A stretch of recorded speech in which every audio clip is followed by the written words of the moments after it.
Welcome, dear dreamer, to whispered legends, where ancient stories drift like mist through pine, and the hush of twilight carries the voice of the old world. Let the stillness find you. Let your breath fall like snow, and let your spirit wander through shadowed valleys, across starlit fjords, and deep into the evergreen silence of the north. Tonight, we journey to Norway, a land of long twilights and deeper tales, where mountains sleep beneath moss and sky, and trolls keep quiet watch among the trees. Where the wind carries more than cold, and the forest remembers every footstep. These are stories carved in wood, smoke and stone, passed from hearth to hearth, of ash lads and clever girls, of hidden hearts and midnight journeys. Some will make you smile softly. Others may tug gently at dreams forgotten. But all of them hum with the music of the north, the crackle of fire, the creak of old timbers, and the deep, soft magic of a world just beyond the veil. So settle in, dear listener. Wrap yourself in a blanket of stillness, and let these tales of Norway unfold, one by one.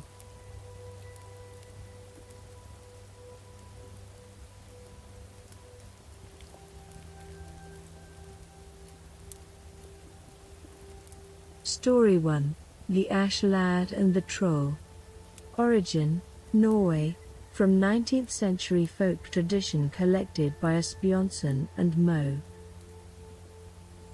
In a quiet valley in old Norway, where pine trees swayed like slow dancers and the sky often wore the color of smoke, there lived a humble farmer with 3 sons. Their home, a weathered cabin pressed against the edge of the woods, always smelled faintly of birchwood and bread. The youngest of the 3 sons was called the Ash Lad, Askeladen in the tongue of the people. He was a quiet boy, often found kneeling by the hearth, his hands blackened with soot, his eyes full of quiet thoughts. While others called him lazy or strange, he listened more than he spoke, and he saw the world with a soft kind of wonder. Beyond their home stood a great forest, thick with ancient trees whose trunks were straight and fine. The timber would have fetched a good price in the village, but no one dared enter those woods. It was said a troll dwelled there, a fearsome, mountain-shaped creature who guarded the trees as if they were his children. Those who dared take even a branch were never seen again. Still, the farm was poor, and the winter had been long. So one morning, with spring mist rising gently from the fields, the eldest son slung an axe over his shoulder and declared he would fetch timber. He vanished into the woods, proud and tall, the sound of his chopping echoing for only a while. And then, silence. The next day, the second son went. The forest swallowed him, too, like water around a sinking stone. On the 3rd morning, the Ash Lad rose and brushed the cinders from his shirt. "I will go," he said softly. His father looked at him with tired eyes. You're barely strong enough to lift a pail of milk." But the Ash Lad only smiled, as if listening to something far off.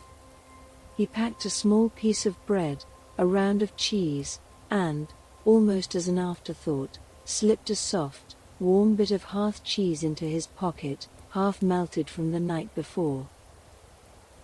The mist was still low when he entered the forest, and the trees, tall and hushed, seemed to lean in toward him. He walked gently, noticing the glimmer of dew on moss and the light shifting through the branches like river water. He found a tree, a tall pine with bark that felt warm beneath his hand, and he began to chop. The axe moved slowly at first, thudding in a rhythm that rang softly through the forest. Then, the air grew still. A low tremor passed through the roots, and a voice like distant thunder drifted through the trees. "Who dares to cut in my forest?" The ash lad turned, and there stood the troll. He was as tall as a house, with a crooked nose that hung past his chin, and arms like twisted tree trunks. Moss grew along his shoulders, and his eyes were pale and cold. "I am," the ash lad said gently, meeting the troll's gaze with quiet calm. The troll snarled. "Then I shall crush you where you stand." But the ash lad reached into his pocket and held up the piece of hearth cheese. "First," he said, "let me show you something." With both hands, he squeezed the cheese. It oozed like cream, and dripped down his fingers. "I can squeeze stones," he said, as if it were the simplest thing in the world. The troll took a step back, his brow furrowed in awe. You can squeeze stones?" "I can," said the ash lad. "Would you like to try?" The troll hesitated. "No, no. But come. You're strong. Come to my hall. I have a task for you." They walked together deeper into the woods, where even the birds fell silent and the light grew dim beneath the heavy boughs. At last they came to a cave, its mouth wide and shadowed, built into the side of a mossy hill. Inside, the air was cool and smelled of stone and smoke. 3 enormous iron buckets stood against the wall. "Fetch water," the troll said. "From the well beyond the cliff." The ash lad stepped forward, but the buckets were heavy, far too heavy to lift. He sat quietly beside them and looked out the cave door. "Why carry it bucket by bucket," he murmured, "when I could carry the whole well?" The troll's ears twitched. "You can carry the well?" The ash lad nodded slowly. "Unless, of course, you wish to do it instead." No, the troll said quickly, shifting on his feet. "Forget the water. Let's roast a sheep instead."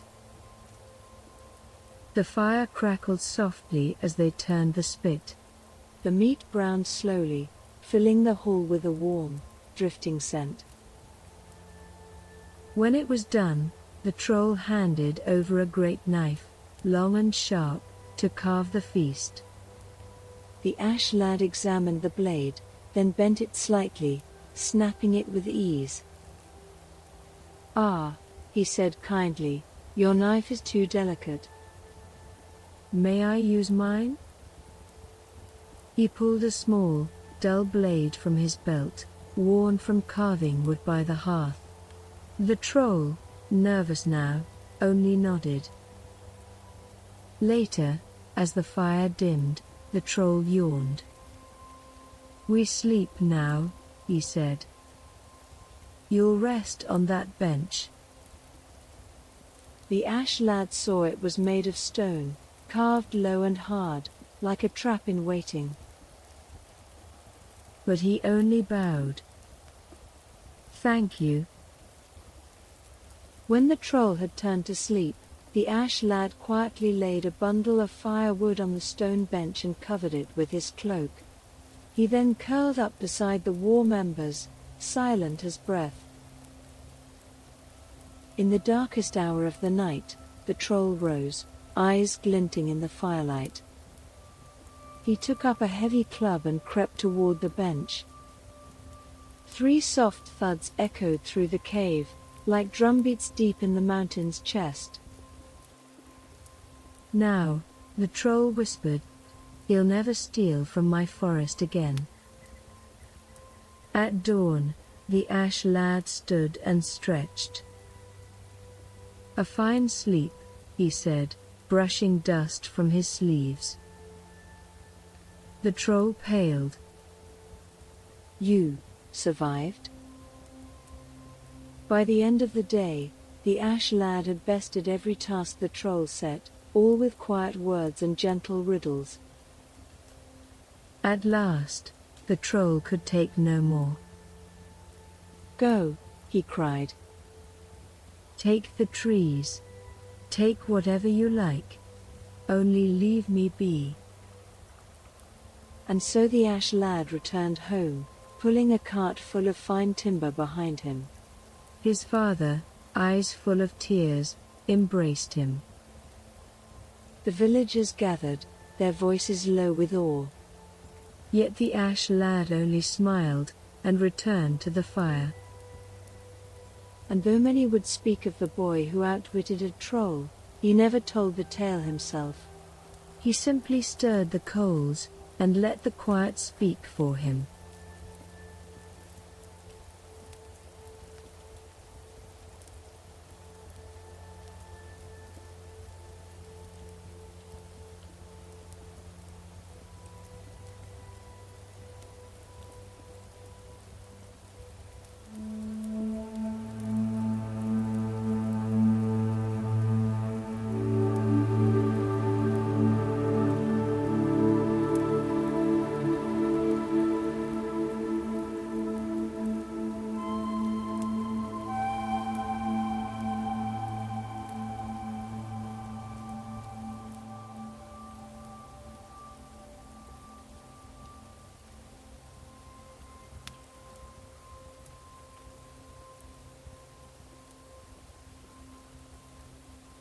Story 2, The Giant Who Had No Heart in His Body.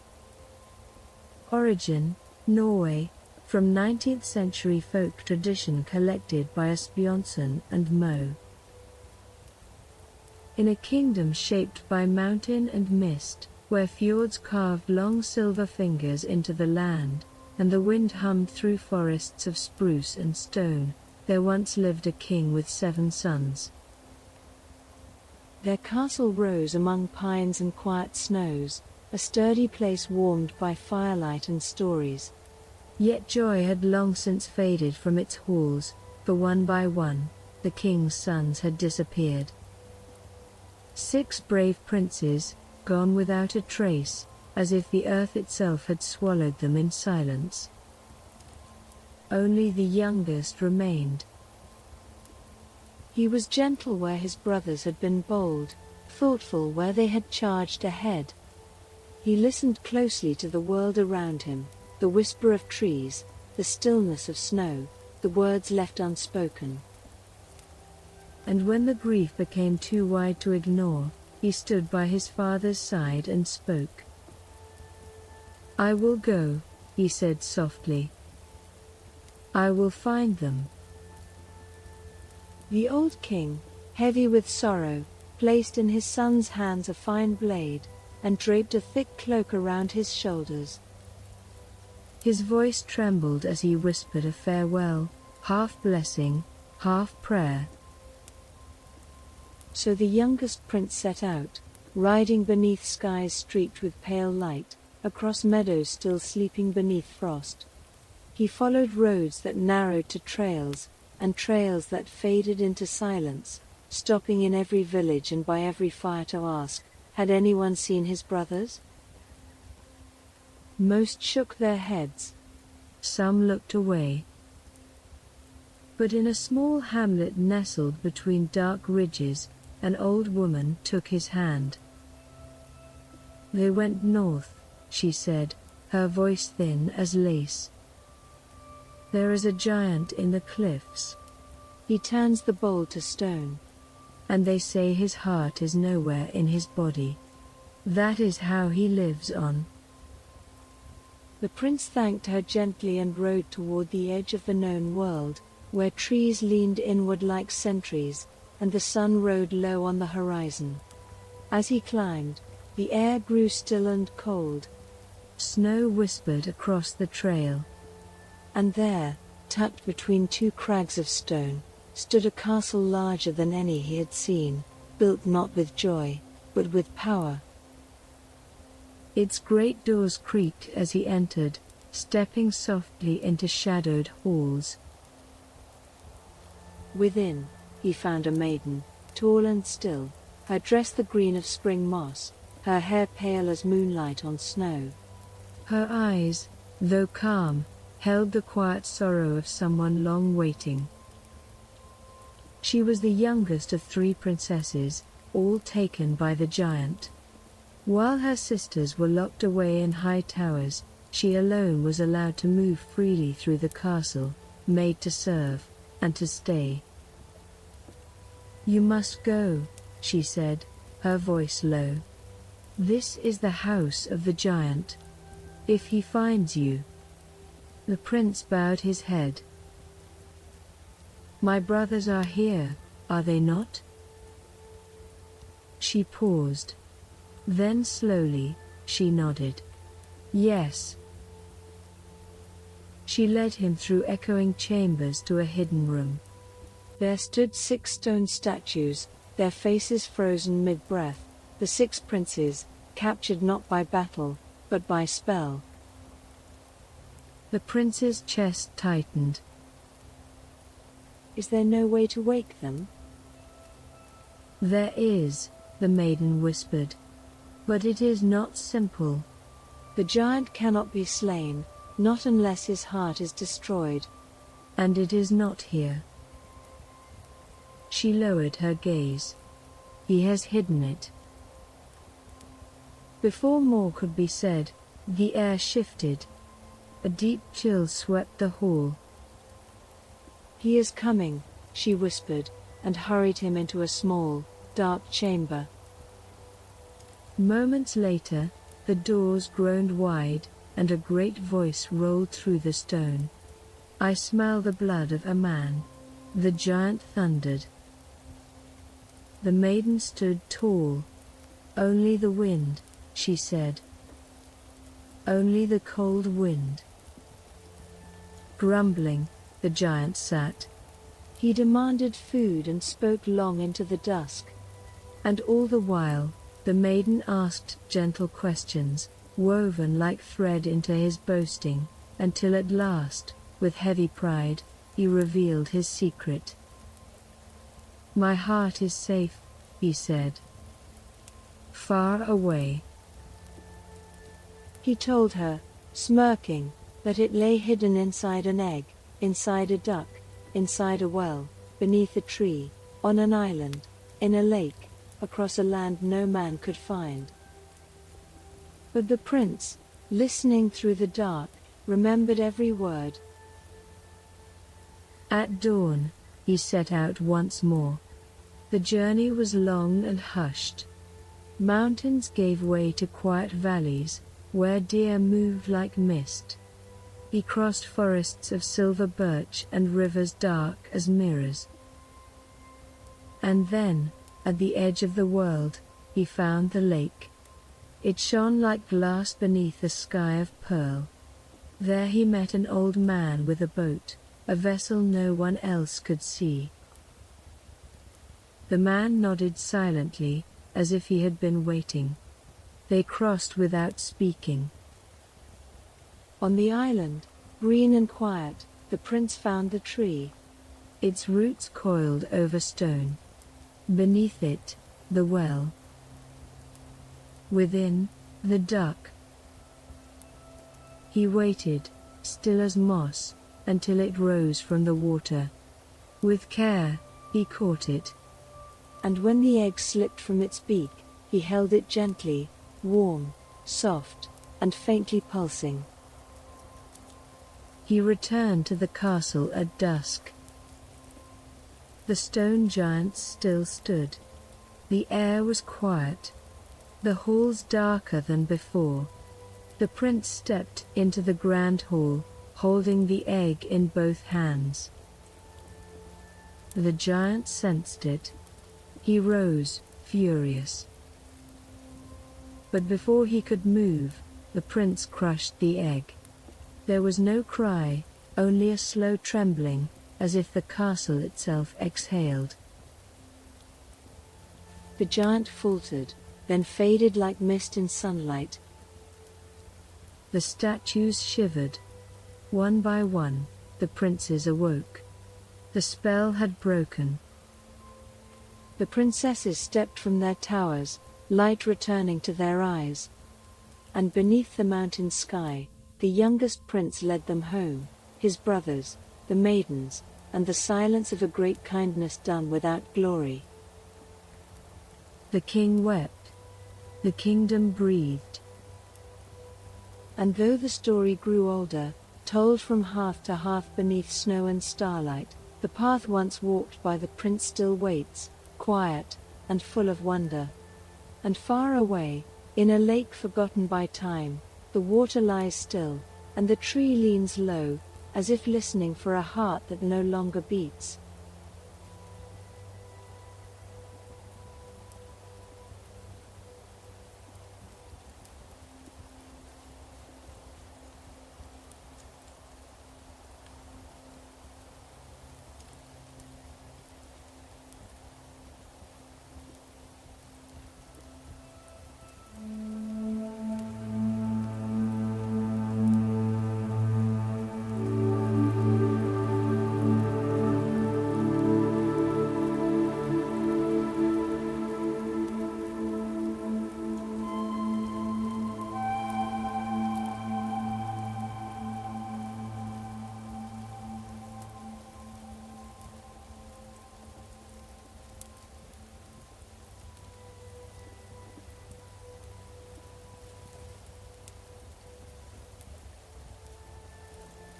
Story 3, Soria Moria Castle.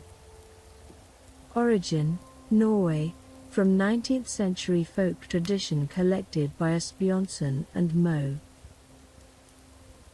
In a quiet fishing village where salt mist kissed the pines, there lived a boy named Halvor. While others bent to nets and axes, Halvor stood still, gazing at cloud trails and drifting gulls.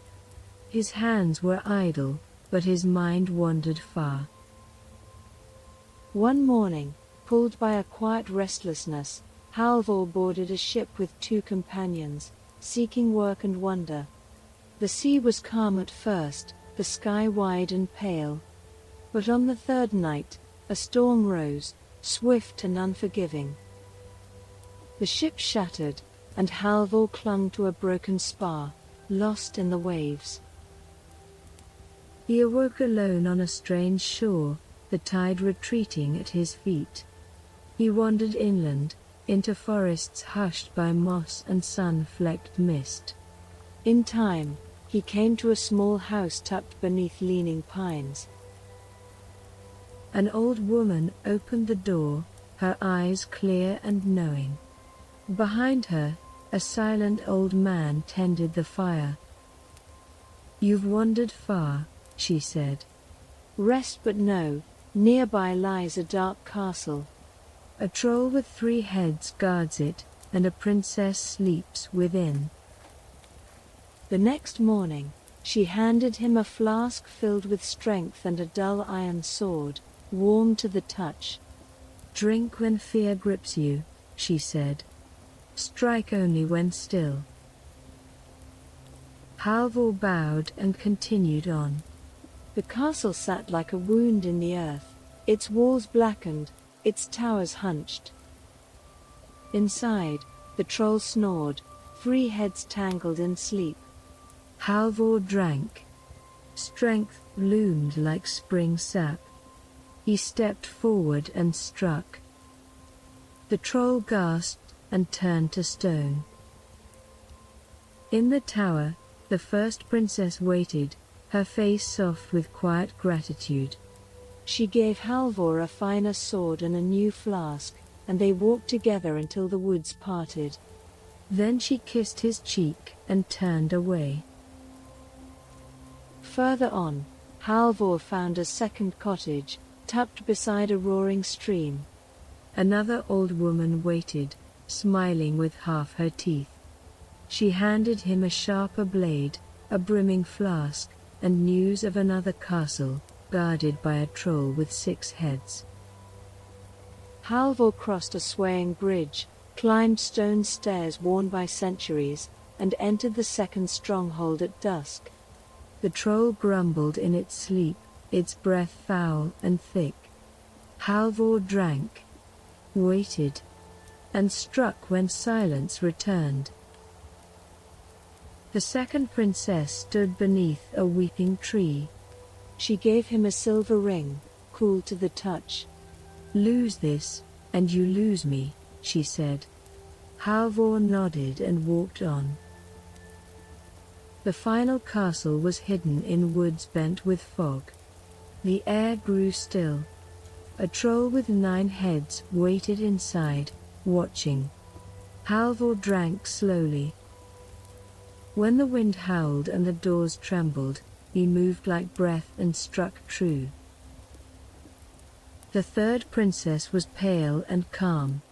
She gave him a strand of her braid, a final sword, and a last flask.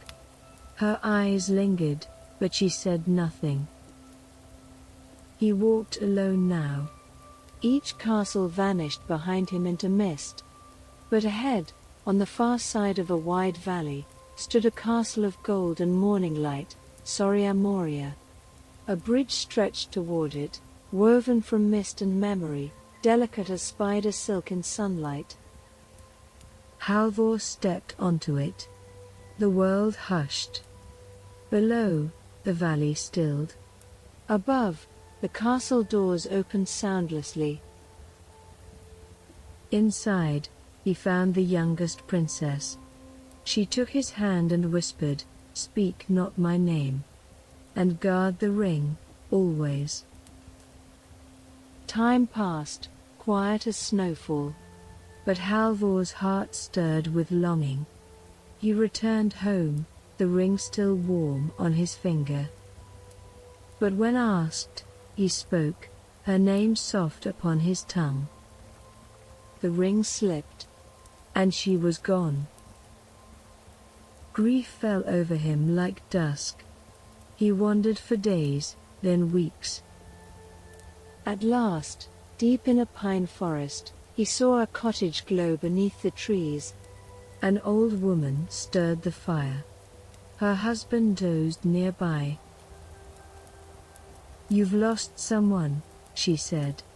"Rest a while." He told his story. She nodded. Soria Moria lies far, beyond even the moon. She took his worn horse in trade and handed him a pair of boots. "These will carry you 20 miles in a single step." She stepped into the clearing and called to the sky. "Moon, have you seen the golden castle?" The moon replied, "I have not." She called again. "West wind." The wind rustled the pines, and a tall shape formed from breeze and light. "I have seen it," the west wind said. "Only I have seen Soria Moria." He gathered Halvor in his arms. Together they rose above valleys, mountains, and silver lakes. The world passed below, slow and glimmering. At last, they reached the castle. Inside, a wedding feast was underway. The princess sat beside another. Halvor stepped in quietly. When her goblet was raised, he slipped the silver ring inside. She saw it. Her eyes lifted. She rose. And without a word, she walked to him. They needed no speech. He had returned, not for reward, but because love remembers. And sometimes, in golden light, the shimmer of Soria Moria appears, seen only by those who dream, and who walk with kindness.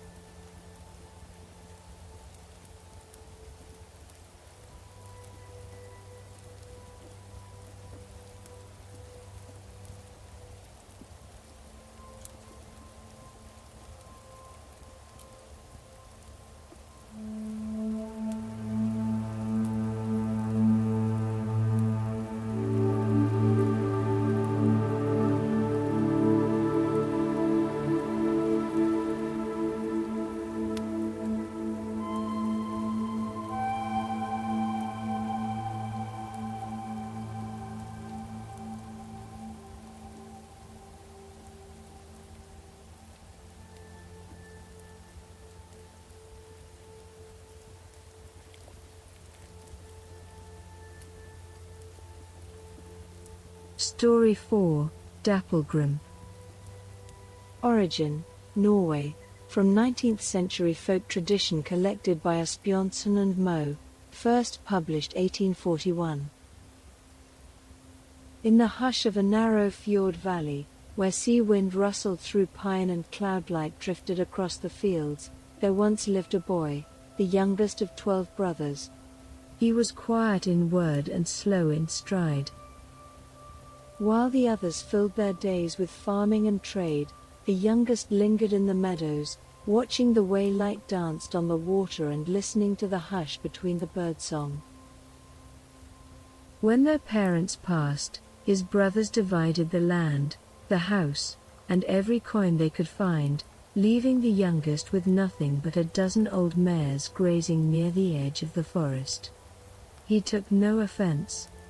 Instead, he walked among the horses, his hands gentle, his breath slow.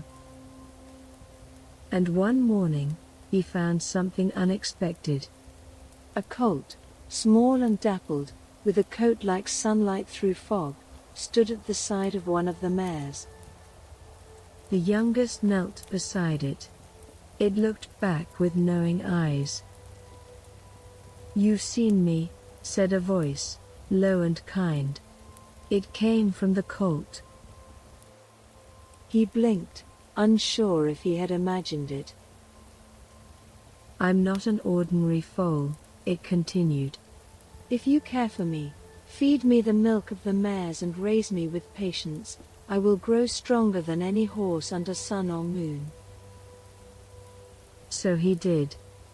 He gave away the other foals, let the mares nurse only the dappled colt, and spent his days brushing its coat, whispering stories into its ear. A year passed. Then another. And another. Each spring, the colt grew broader in chest, brighter in eye, swifter of step. On the third year, Dapplegrim, so the colt called himself, was tall as the barn and strong as the storm. His hooves rang like bells, and his mane rippled like a banner of dusk. "It is time," he said one morning. "Saddle me, and we will ride."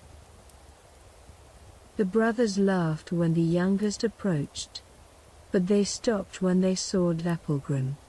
To the eldest, he traded his 12 old mares and all their new foals for a bridle of silver and a saddle stitched with gold. And with that, he climbed onto Dapplegrim's back, and the two rode off into the world.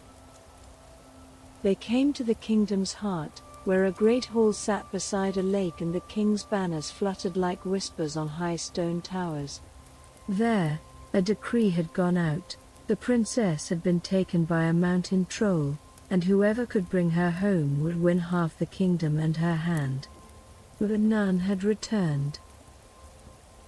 Dapplegrim nodded slowly when he heard the tale. "We will need iron shoes, 12 sets, for the journey. And you must ask the king for a stall with oak walls and barley up to my belly." The king scoffed. The courtiers sneered. But the youth asked only once. And soon, the forge smoked, the nails rang, and the barley rustled like dry wind. When Dapplegrim was shod and fed, they set out, riding past valleys and villages, beyond the last pastures, and into the cold hush of the mountains. They came to a peak so steep it sliced the clouds. High above, in a cave like a wound in the world, the troll kept the princess. "Hold tight," said Dapplegrim. He leapt. Up, up, up, his hooves clinging to bare rock, his breath steady. At the mouth of the cave, the troll stirred. But Dapplegrim was faster. The youngest son reached the princess, lifted her onto the saddle, and down they rode like wind turned to stone. They returned before sundown. But the king, unwilling to give up his crown, frowned. "Another task," he said. A ridge blocks the morning sun. Remove it. Dapplegrim stamped once. We will need new shoes, he said, for jumping. Again they were forged. And again, Dapplegrim leapt, once, twice, thrice, until the ridge cracked and crumbled and the light streamed into the hall once more. Still, the king hesitated. One more thing, he said. Find a horse to match the one you ride, for my daughter deserves no less. This time, Dapplegrim was quiet. We must go to the land below, he said at last. To the place where the world ends and begins again. There, a horse waits. But it will not come gently. They traveled long into the shadows. Deep in a valley of ash and silence, they found the dark twin, black as storm, with fire in its eyes. The two horses met, circled, and clashed. But Dapplegrim did not falter. When the wind stilled, only he remained. They brought the second horse to the king. But still, a final trial was declared, a game of hide and seek. The princess would hide first, then the youth. She turned into a bird. Dapplegrim pointed to the rafters. She became a loaf of bread. He nudged the oven door. And when it was the boy's turn, Dapplegrim whispered, "Hide nowhere but in me." First, he became a flea on the horse's ear. Then a speck of dust in his hoof. Each time, the princess searched and failed. They had won. That evening, the youth and the princess rode side by side to the chapel, golden bridles gleaming, their hands lightly touching. No trumpets. No fanfare. Only a story, retold in the rustling of trees and the echo of hoofbeats in the hills.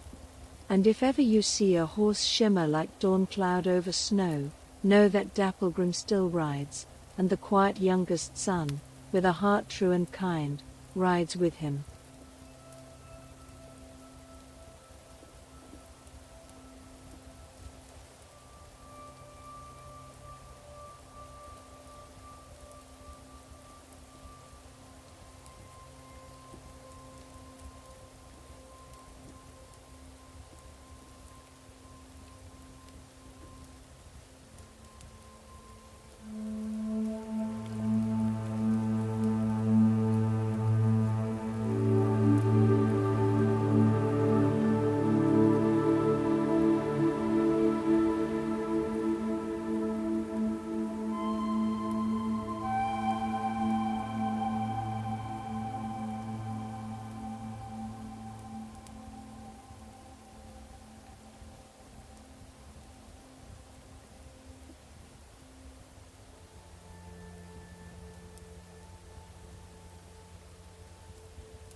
Story 5, The Fisherman and the Draug.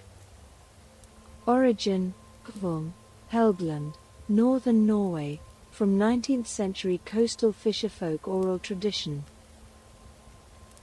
On a lonely rocky islet off Helgeland's northern coast lived a poor fisherman named Elias, his wife Karen, and their 6 children, each born in a long year framed by waves.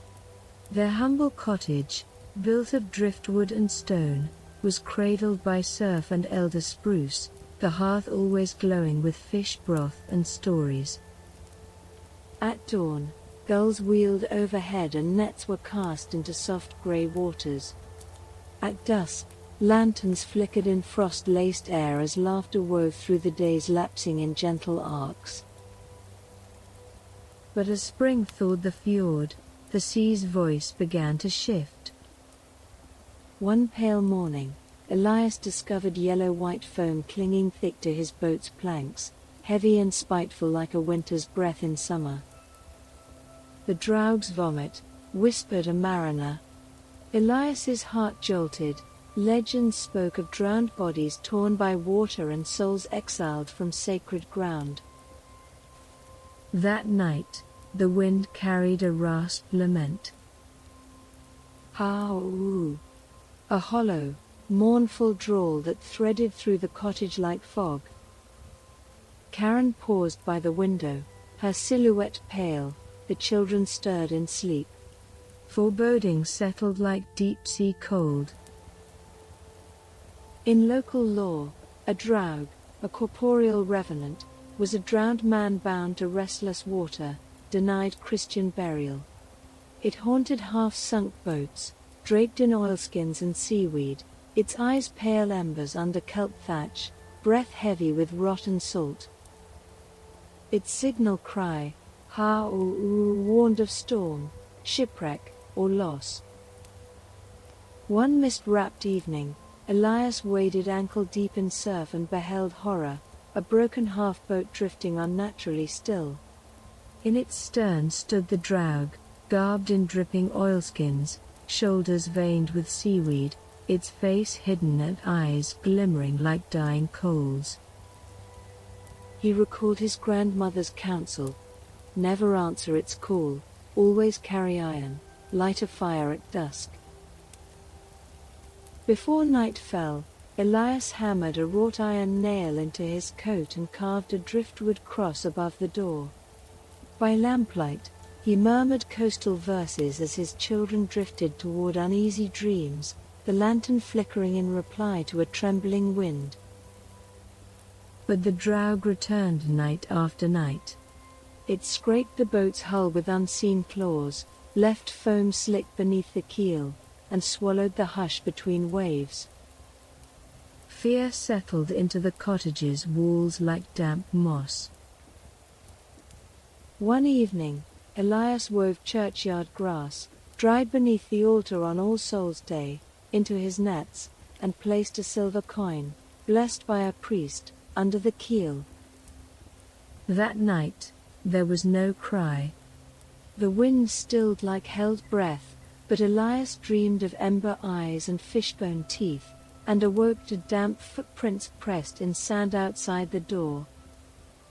Determined, Elias gathered driftwood, flotsam, and a wrecked plank to build the largest shore fire the hamlet had seen. He shaped the flames into a glowing cross and, iron nail in hand, stood firm before the roaring light. At dusk, the Draug emerged, silent, pale, carved from driftwood and shadow. The air froze, the firelight recoiled. Elias spoke, low and unwavering. You have no claim here. Return to the deep and trouble us no more. The Draug's form shuddered, its ember eyes dimmed. The foam paused at the water's edge. Then, one final, echoing howl, it sank into the tide as the half-boat dissolved into night. By first light, the sea had returned to calm, no foam, no stench. Karen drew water from the well and smiled, unburdened, while the children awoke like birds at sunrise. In the days that followed, the story of Elias and the Draug traveled from hearth to hearth. When cliffs were lashed by storm or kelp-laced rocks draped in foam, villagers remembered his steadfast courage. They still say, Answer not the how-oo. Keep iron in your coat. Cross your door.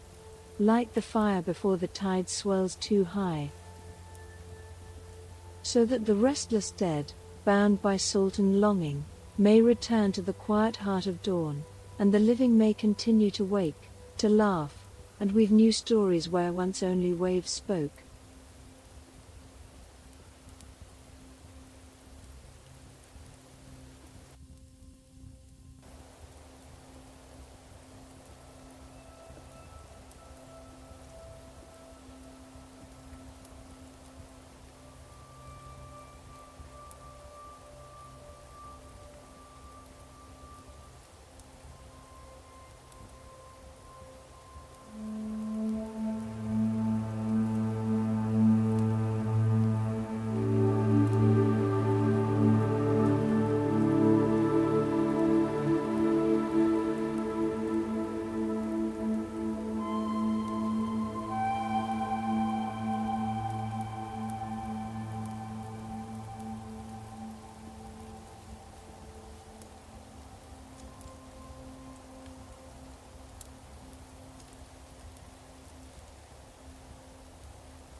Story 6, The Blue Belt.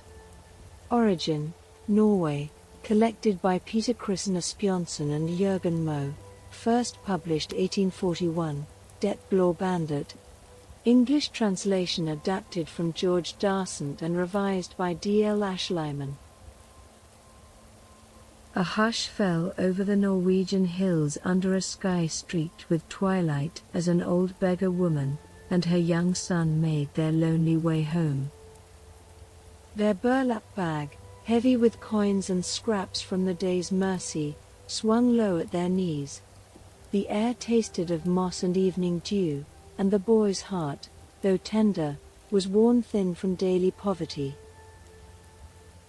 As they climbed a gentle rise where two forest paths intertwined, the boy's gaze caught sight of a narrow blue belt, its hue cool as summer mist, lying untouched on the roots of a pine. He paused and brushed his fingertips against its woven threads. "Mother," he whispered, "may I pick it up?" She shook her head and pulled him close, cautioning softly that such finds might carry furli, otherworldly magic. Still, the boy quietly stepped off the path until his mother could no longer see him. He lifted the belt and threaded it around his waist. Immediately, a pulse of power surged through his limbs, and he found himself lifting a stone and then a mountain boulder with seeming ease. When he returned, wide-eyed, his mother scolded him, pressed by the coming night to hurry onward.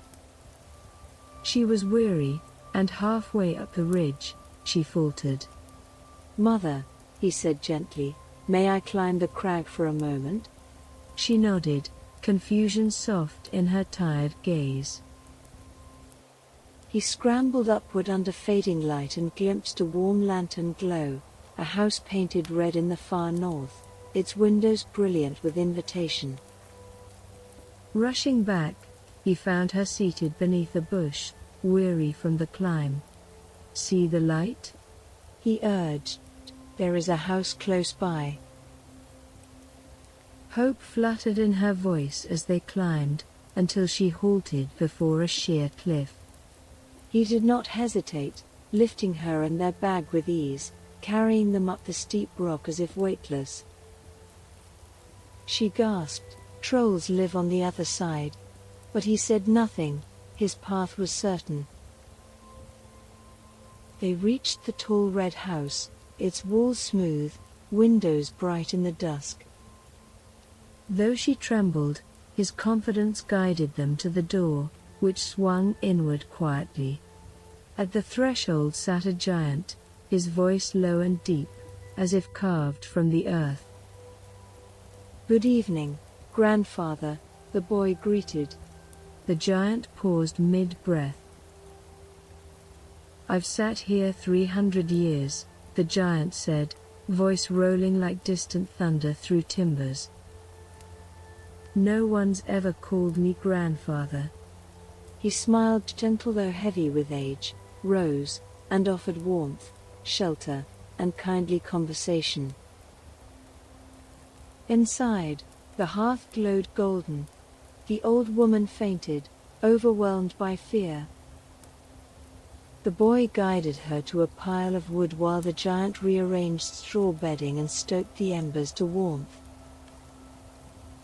Hunger pressed them. The giant flung 6 heavy logs into the fire, smoke curling as she whimpered. He returned outside and soon appeared with a fresh, fat ox. With one blow he felled it, then carried it to embers, turning it until it roasted brown. He brought a silver dish wider than any table and a barrel of wine, placing them before them with flute-like knives. They ate and drank as if in halls of kings. The boy held his mother to the barrel's rim so she could sip, then climbed inside himself, gentle and steady. After supper, the giant confessed he had only one bed and a cradle, but offered the cradle to the boy, and the bed to the old woman. The boy tucked in, but remained awake, listening. He feared enchantment. midnight. In quiet tones, the giant confided to the mother, "We could live well if that boy were gone." The woman shuddered. The giant proposed taking him tomorrow to quarry cornerstones and pushing a rolling rock onto him. The boy's heart pounded, but he stayed still, sensing the treachery. Next morning, he accompanied the troll with a crowbar and pail. They climbed to a stone outcrop where the giant rustled a near-perfect rock loose. The boy held the rock as it tumbled, then rolled it back. It collapsed upon the giant's leg. The giant shrieked. The boy gathered him onto his shoulder and carried him home like a child. He placed him on the straw, untouched by anger. That night, the giant conspired again. 12 lions he kept beyond a locked garden. If they silenced the boy with fear, he would be safe. The mother agreed to pretend she needed lion's milk to survive.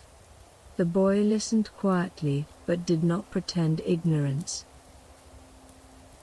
The next morning, he carried the key to the lion's garden. The 12 lions roared, but he stepped forward, caught the largest by the forepaws, and struck it down. The others surrendered. With trembling trust, they followed him home. He milked the largest lion and placed the silent guardians across the threshold. His mother drank. The giant fumed and accused him of lying. The boy commanded the lions. They rose and seized the giant. But the boy, ever merciful, bade them release him. Yet still the giant would not relent. That night, he told the mother of his 2 brothers, 12 times his strength, who guarded a precious orchard. Anyone eating the magical apples would sleep 3 days. If he tricked the boy into fetching them, they could dispose of him. True to the plan, the mother feigned illness. The boy rose, lions at heel, and went to the orchard under moonlight. He ate apples until he fell into a deep sleep. The lions encircled him. On the 3rd day, the giants, horse-shaped and monstrous, arrived. The lions tore them limb from limb. When he awoke, the castle's windows opened. A beautiful princess emerged, breathing fresh Nordic air. She introduced herself, daughter of the King of Arabia, then stepped outside with the boy. He tested his strength as she offered him the giant's sword. They walked while lions guarded, and she spoke of her long captivity. Soon she took leave, and vanished into kingly courts, leaving him wiser and yet longing. Later, the boy proposed to carry his mother and the giant home. She pressed him to show the belt's power. He did. In envy and fear they seized it, burned out his eyes with hot iron tongs, and set him adrift in a small boat. Their betrayal broke him. The lions followed, dragging his fragile boat ashore on a lonely island. They tended him, feeding raw game. He drifted, sightless, hearing the rush of tide against fir trunks. Days passed until a hare stumbled blindly into a spring. A lion gathered it, dipped its ears and head. Suddenly, the hare could see. The lion then dragged the boy to the same spring and dipped him. His sight returned in gentle water. He fished out the blue belt from his clothes. At last, he had recovered both vision and power. Judgment struck. He turned mother and giant adrift, linked for betrayal but without lions to guard them. He built 4 ships, sailing toward Arabia. Off a rocky isle they found a colossal egg. Sailors battered it with stones, nothing gave. He took a mighty swing with his great sword, shattering it. Once, a giant chick, larger than any elephant, burst forth. He recognized impending terror. The bird mother, monstrous and feathered as storm clouds, descended. He swung his blade true, cleaving its head, saving every sailor. At court the king had hidden his daughter. He declared that any man who found her within a day would win her hand, but failure meant death. The boy purchased a white bear pelt, disguised himself, and strode into court chained. The bear performed, danced, turned flips. Court laughter would bring death, none dared laugh. One foolish servant maid did, and the bear maimed her, sparing only fragments of cloth. The king shrank away. The princess, terrified yet intrigued, asked for the bear to remain at court. At midnight she released his collar. The fur fell away, revealing him. She recognized her rescuer but said nothing. The king, impressed by the bear's conduct, pardoned the maid.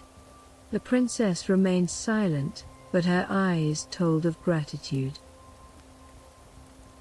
After midnight, the king fetched the creature and led him through endless halls, past doors, corridors, up and down stairs, to a floating house over the sea.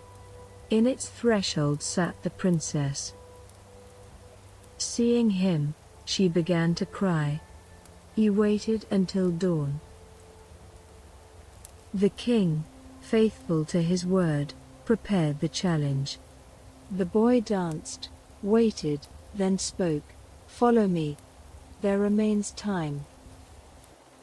Unlocking the pier, he pried open the door, seconds to spare. They emerged together at sunrise. The princess declared her heart belonged to him. The king, moved and bound by his oath, accepted them. They wed with quiet joy, no trumpets, no spectacle, just two hearts meeting at last. The blue belt vanished with the worst of human envy, but its magic had revealed true courage, justice, and resilience.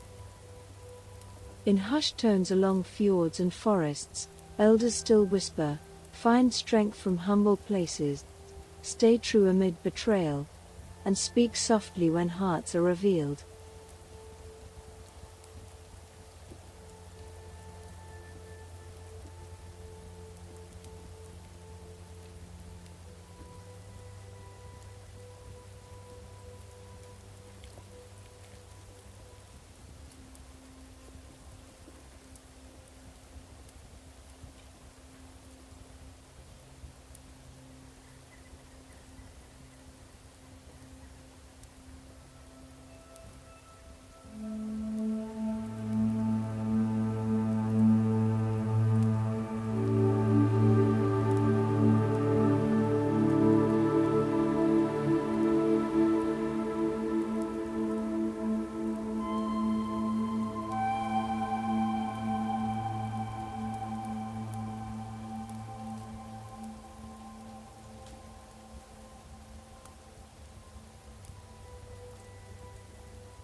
Story 7, The 12 Wild Ducks. Origin, Norway, from Norske folkeeventyr collected by Asbjørnsen and Moe, first published 1842. In midwinter, when the world lay muffled beneath snow's soft shroud, a queen journeyed by sleigh. At a lonely fence, a sudden nosebleed stained the snow red, and she paused. Stirred by the stark contrast, blood upon snow, she whispered to the silent pine woods. "If only I had a daughter as white as snow, and as red as blood, I would not mind 12 sons." No sooner had the wish escaped her lips than an old troll wife materialized from the shadows. In a voice that trembled like autumn leaves she made her bargain. "A daughter you shall have, fair as the snow, crimson as blood, yet when she is christened, your 12 sons will be mine." Overwhelmed by longing, the queen agreed, sealing her fate. Time passed, and a daughter was born, so pale her cheeks, so red her lips, and she was named Snow White and Rosy Red. At her christening the queen presented 12 silver spoons to her sons, and one more for the newborn princess. At that precise moment, a harsh wind swept through the hall. In the queen's outstretched arms, her 12 sons were transformed into 12 wild ducks, and they rose and flew away, vanishing over snow-dusted forests and whispering winds, but never returning. Snow White and Rosy Red grew tall and gentle, but sorrow dwelled in her eyes. One winter evening, the queen found her gazing into the fire, tears hidden. "Why do you cry, my child?" she asked, gently. "Because I have no brothers to laugh with," was her quiet reply. Realization dawned on the queen. The witch had taken her sons, and the princess resolved to reclaim them. With her mother's blessing, she set out at dawn. She journeyed through whispering spruce forests and across frozen rivers for 3 quiet years. One night, in a moonlit clearing, a dream stirred within her, a cabin where 12 beds and 12 chairs stood, waiting. She awoke and followed her dream deeper into the wood until, just at sunrise, she saw the very cabin. Its walls were bleached by frost, its smoke curling like memory into the still air. Inside, she found 12 beds, 12 chairs, and 12 silver spoons arranged in their places. Overcome with hope, she prepared the cottage for winter, stacking wood, lighting fires, cooking porridge. At dusk, wild wings thundered at the window. She slipped behind the door. 12 ducks entered and, one by one, shifted back into human shape, bones and flesh knitting softly, wings receding beneath broad shoulders. "How warm and well you've kept the fire," they murmured. She remained silent, joy warmed her chest. The oldest brother frowned and said gravely, "If this maiden be our sister, she must be punished, for she is the cause of our fate." But the youngest brother intervened. "Not her, but our mother's wish. Let her stay." And the princess stepped from behind the door, embracing them tearfully. They spoke then of what must be done. She would spin shirts from bog down, the softest marsh cotton, and make 12 of them without speaking, laughing, or crying. Only in silence could the spell be broken. Under moonlight and oil lamp, she spun and wove. Each night, the brothers returned to human form to rest. Each morning, they resumed duck wings. Through cold nights she worked, the hush of the cabin lighter than her breath. Day after day, the brothers watched in awe and sorrow. One morning, before the last shirt was finished, the forest echoed with distant hoofbeats. A king, hunting deer through the frost-heavy glades, rode past the cottage. He saw the maiden spinning silently, her eyes low, her hands tireless. Entranced by her quiet grace, he dismounted and spoke gently. She answered nothing, not a word nor glance, but her silence seemed to the king more wondrous than speech. He returned each day, watching her weave by firelight, and in time, he brought her to his castle as his bride. Still she did not speak, for for the 12th shirt remained unfinished, and her task was not done. Though the court whispered, though ladies murmured and noblemen questioned her silence, she endured with steady hands and lowered gaze. Seasons passed. The queen bore a child, a soft and golden-haired boy, but on the third night, the infant vanished from its cradle. The old stepmother of the king, envious and bitter, claimed the silent queen had fed the baby to wolves. Though grief shadowed the king's brow, he would not believe it. But when a second child vanished the same way, and a third, suspicion crept in like frost on glass. Still the queen said nothing, spinning through her tears, the 12th shirt ever close to her heart. In the silence, the stepmother's lies wove thicker, until the court called for justice. The queen, unflinching, was sentenced to burn at the stake. The pyre was built at dawn. The queen was led out beneath pale skies, her 12th shirt folded in her arms. Just as the flames licked the wood, 12 shadows swept across the clearing. Through smoke and ember, 12 wild ducks descended from the heavens.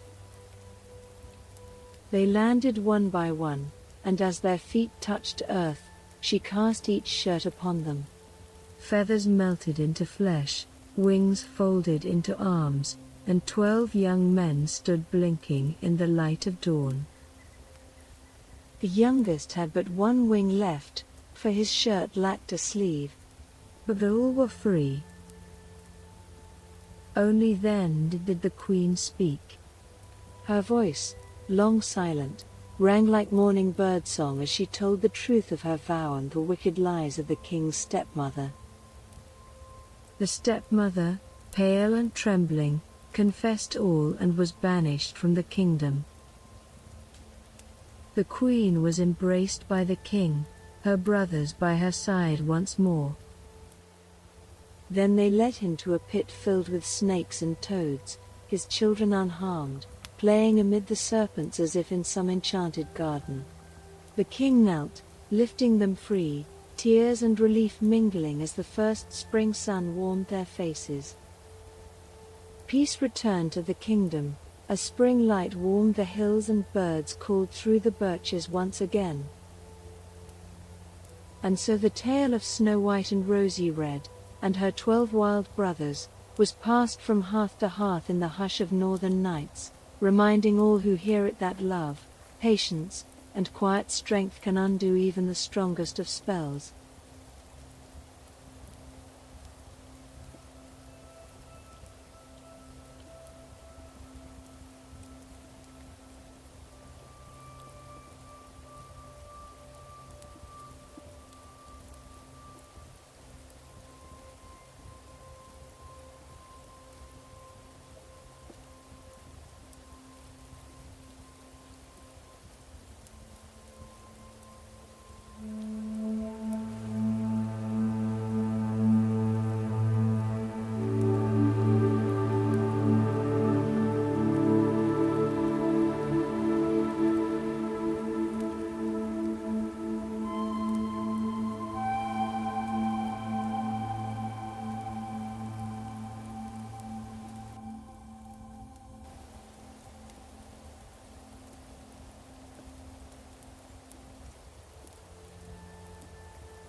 Story 8, The Bushy Bride.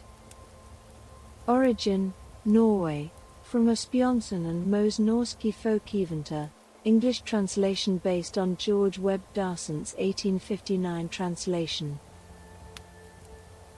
In a quiet village beside pine-dark woods and windswept fjords, a widower lived with his young son and daughter.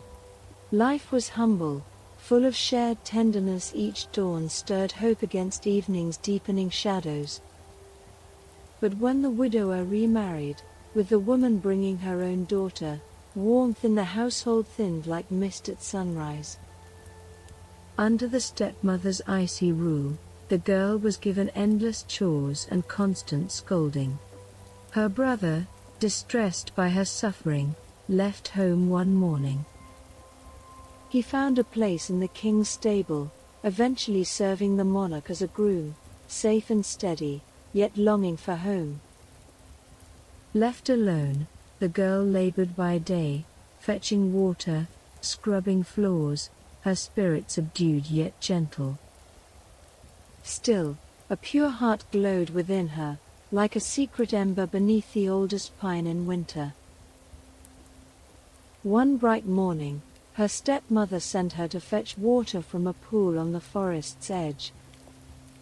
The water lay still beneath towering pines as if listening to rustling needles. At its edge, 3 ancient heads surfaced, swathed in moss and mud, voices low as river murmurs. "Wash me." She obeyed with quiet grace, cleansing each soiled face. "Brush me." Her golden braid caught stray sunlight as she gently untangled each strand. "Kiss me." Kissing each damp forehead softly, she honored their whispered power. The heads spoke in chorus. "You will be the fairest in the land. Gold will fall from your comb, pearls will slip from your lips when you speak." They sank beneath the mirror-smooth water, leaving her standing in awed wonder. Meanwhile, her brother served in the king's court. Every day, he showed a portrait of his sister, whispering of her hidden grace. The king, intrigued, summoned the likeness, and resolved to find this woman whose beauty surpassed all. The brother spoke again. "My sister is she whom you seek," and the king sent him home to fetch her. Meanwhile, the stepsister, envious and impatient, learned of the pool's magic.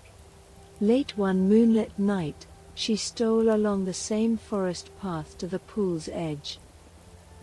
Her steps fast, her heart pulsing with desire for its power. When the 3 heads surfaced, she spat in disdain. "I will not wash thee. I will not brush thee. I will not kiss thee." Their chorus cracked with ancient force. "Let your nose stretch long, your mouth twist. Let foam and ashes fall when you speak. Let your brows sprout twigs like thorns." They sank beneath the glassy depths, their curse etched into the hush of night. Cursed, she fled, bramble-browed and ashamed, her beauty marred. The brother arrived, and soon, both sisters, along with their stepmother, embarked on a ship across sweeping cerulean seas. On deck at dawn, the true sister brushed her hair, and pure gold threads drifted like sunlight. Each gentle word dropped pearls into sailors' hands like prayers turned to treasure. Yet envy followed her, especially in her stepsister's twisted gaze and the stepmother's cold smile. Consumed by bitterness, the 2 wicked women hatched a plan. They approached her near the railing, their voices hushed. They urged her to prove your gift before the king, preying on her sense of duty and obedience. So by moonlight's silver she released her cherished casket and her faithful little dog into the deep, ensuring no more heirlooms or living proof of magic remained. Frightened by her own act, she fled below deck, trembling beneath the ship's timbers, heart heavy with loss. When docked, the king beheld the stepsister, her features twisted by the curse, yet, bound by his vow, he became her husband. He was trapped by honor, though sorrow lay in his gaze. At the wedding feast, her brother was cast into a snake-filled pit, meant to punish the family line he came from, as the king had been deceived. But he remained unscathed, for innocence and courage protected him. That first night, a soft melody drifted through the palace corridors. In the kitchen stood the true bride, brushing hair, singing softly of silver pearls and pure gold, and recounting how the Bushy Bride and her stepmother had forced her to sacrifice her dog and casket. A maid heard her song and fled to rouse the king, but he slumbered still. On the second night, the melody wove again through his chamber, but sleep held him fast. On the third night, the king stationed 2 guards. They heard the voice, gentle yet defiant, and saw her silhouetted by candlelight brushing shining hair. She sang again of betrayal and hope, and when she slipped to leave, the guards placed a knife in the king's hand and gently guided it to prick her finger. A single drop of blood fell to the floor, and the king awoke suddenly. Freed by her song and her pain, he rushed to the pit where the true bride's brother was still held, and found him untouched by the serpents. Then, in solemn judgment, the king commanded that the stepmother and Bushy Bride be cast into the same snake pit, their envy and cruelty swallowed in righteous justice. At morning light, the true bride, crowned in gentle triumph, emerged with her brother. The court sighed in quiet relief as candlelight glinted on golden hair and pearls, both of sorrow and of joy. No trumpet sounded, only the quiet beat of hope restored. The king embraced her, not out of obligation, but of love deepened by truth. In winters to come, by glowing hearth and hush of pine-dark forests, the tale was whispered anew. A story of a gentle heart brushing forth gold, speaking pearls, enduring betrayal, and reigning in quiet grace.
Story 9, Farmer Weatherbeard.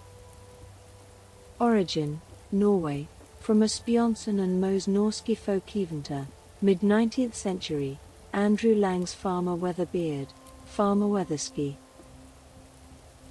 In a valley where the air trembled with wind and the far ridges lay forever veiled in mist, a modest farmer sought an apprenticeship for his earnest son.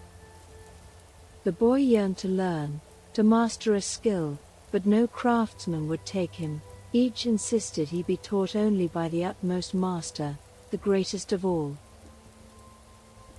At last, a driver, known as Farmer Weatherbeard, agreed.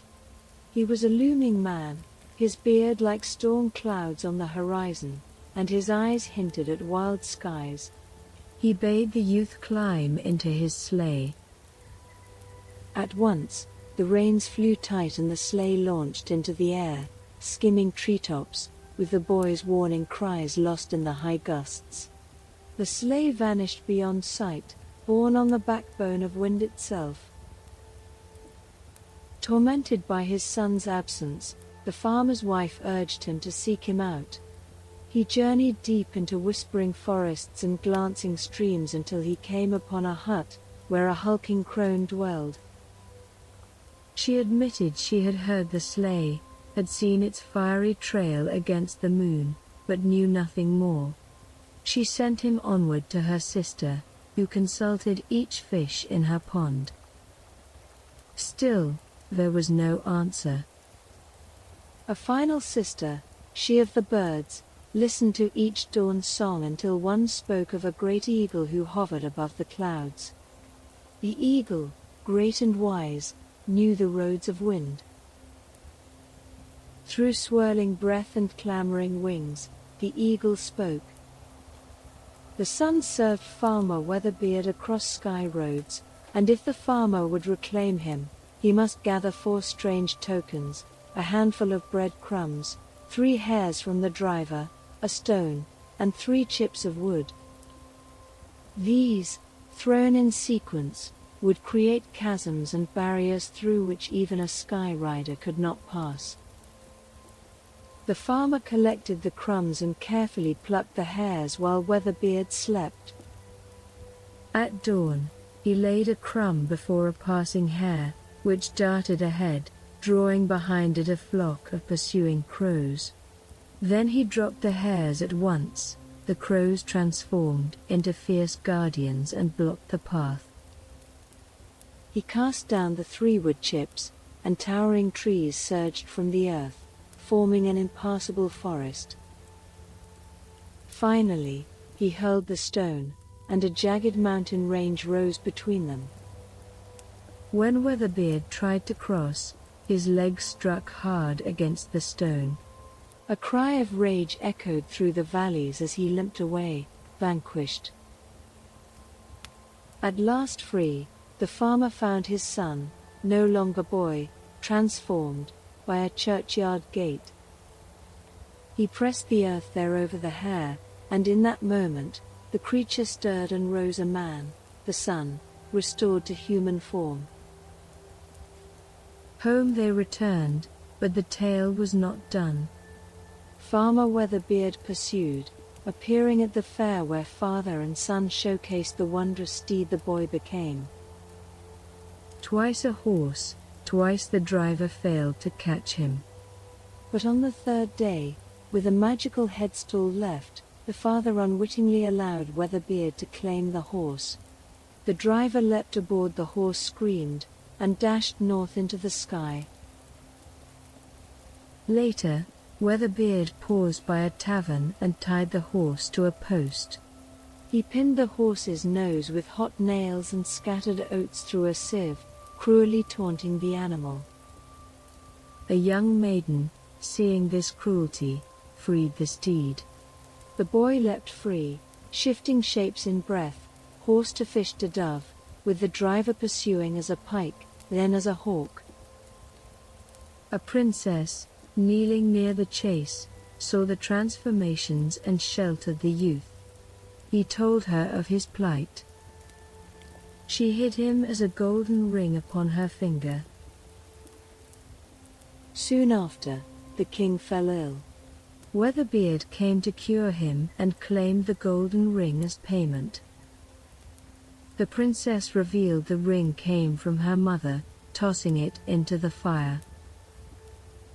The driver, transformed into a cock, flapped into the embers, pecking through flame with frantic urgency. Then the youth, swift as a fox, leapt and ended the chase with a single bite.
Story 10, White Bear King Valemon.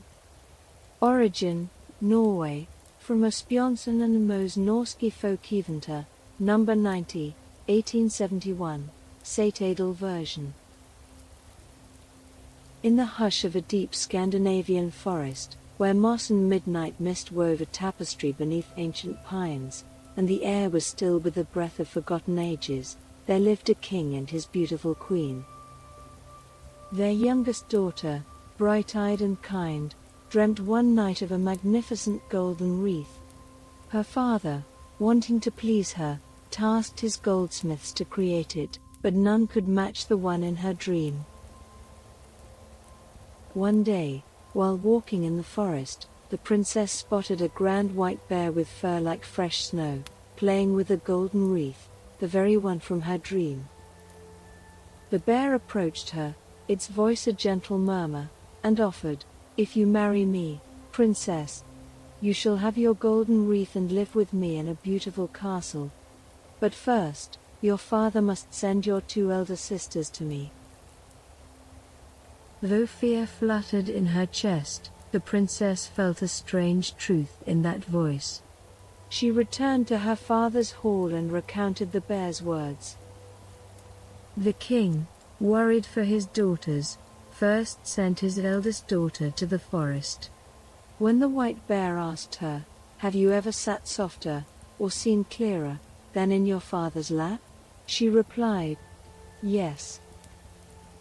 The bear immediately sent her back, saying, "You are not the right one."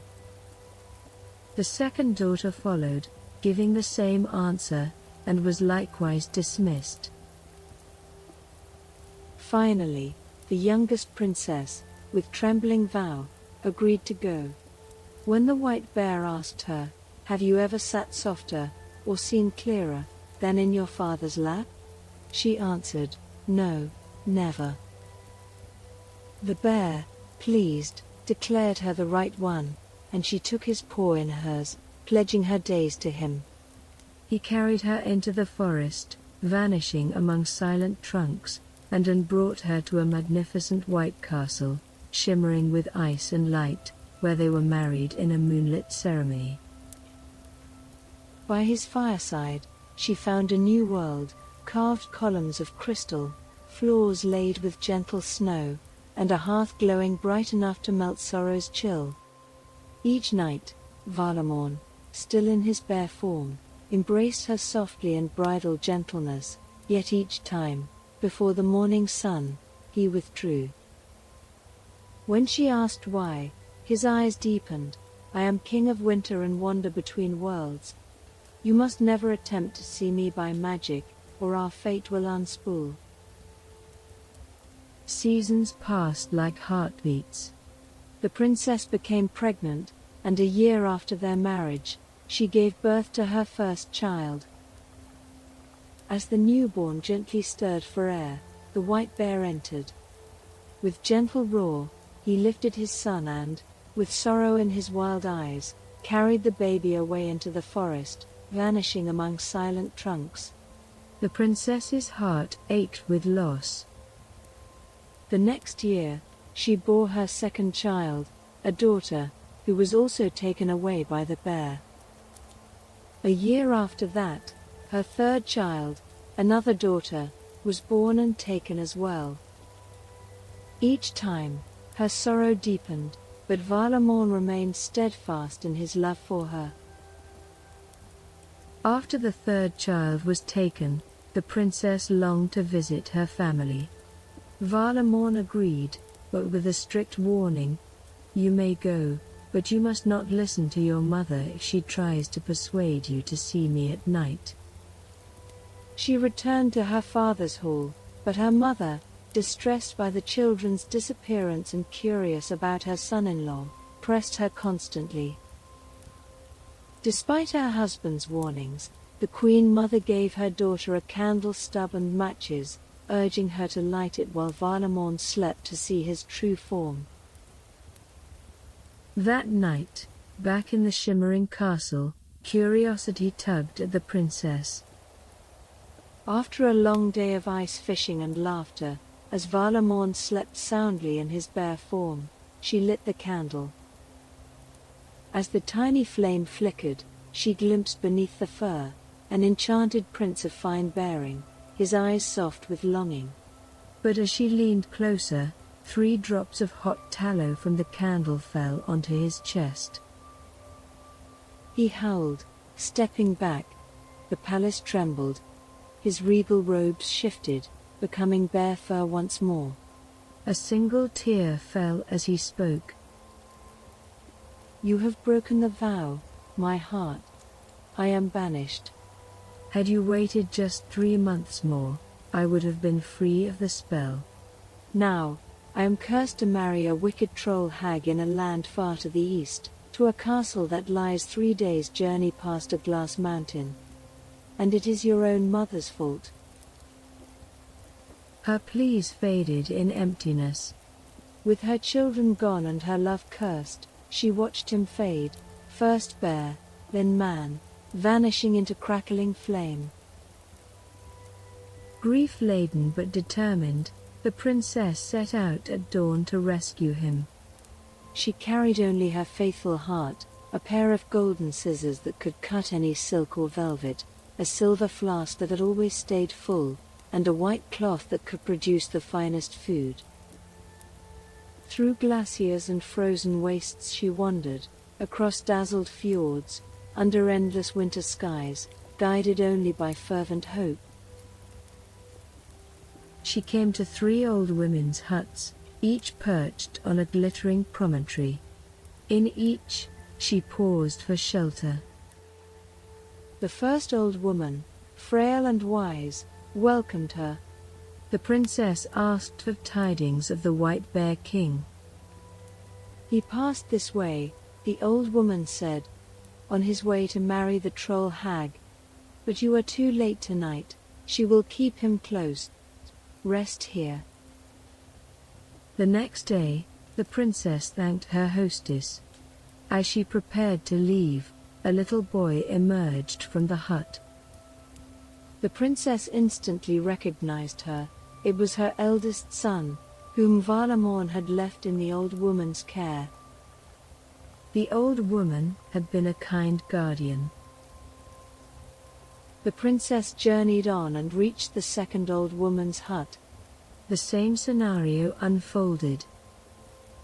Valemon had passed through, and here, she was reunited with her first daughter. The old woman shared more details of Valemon's cursed journey. Finally, at the third old woman's hut, she found her youngest daughter. The old woman confirmed that Valemon was now at the troll hag's castle, preparing for their wedding. She has put a powerful sleeping potion in his drink each night, the old woman warned, so he cannot wake to your call. With her 3 children now safely by her side, the princess continued, reaching the troll hag's castle, a dark and foreboding place. She waited quietly in the servants' shadows as Valemon's wedding week began. On the first night, the princess approached the troll hag, who was guarding Valemon's chamber. "Let me into his room," the princess pleaded, "and I will give you these magnificent golden scissors." The hag, coveting the scissors, agreed but gave Valemon a strong sleeping potion. The princess entered, wept over him, and called his name, but he did not stir. The second night, the princess offered that hag her silver flask.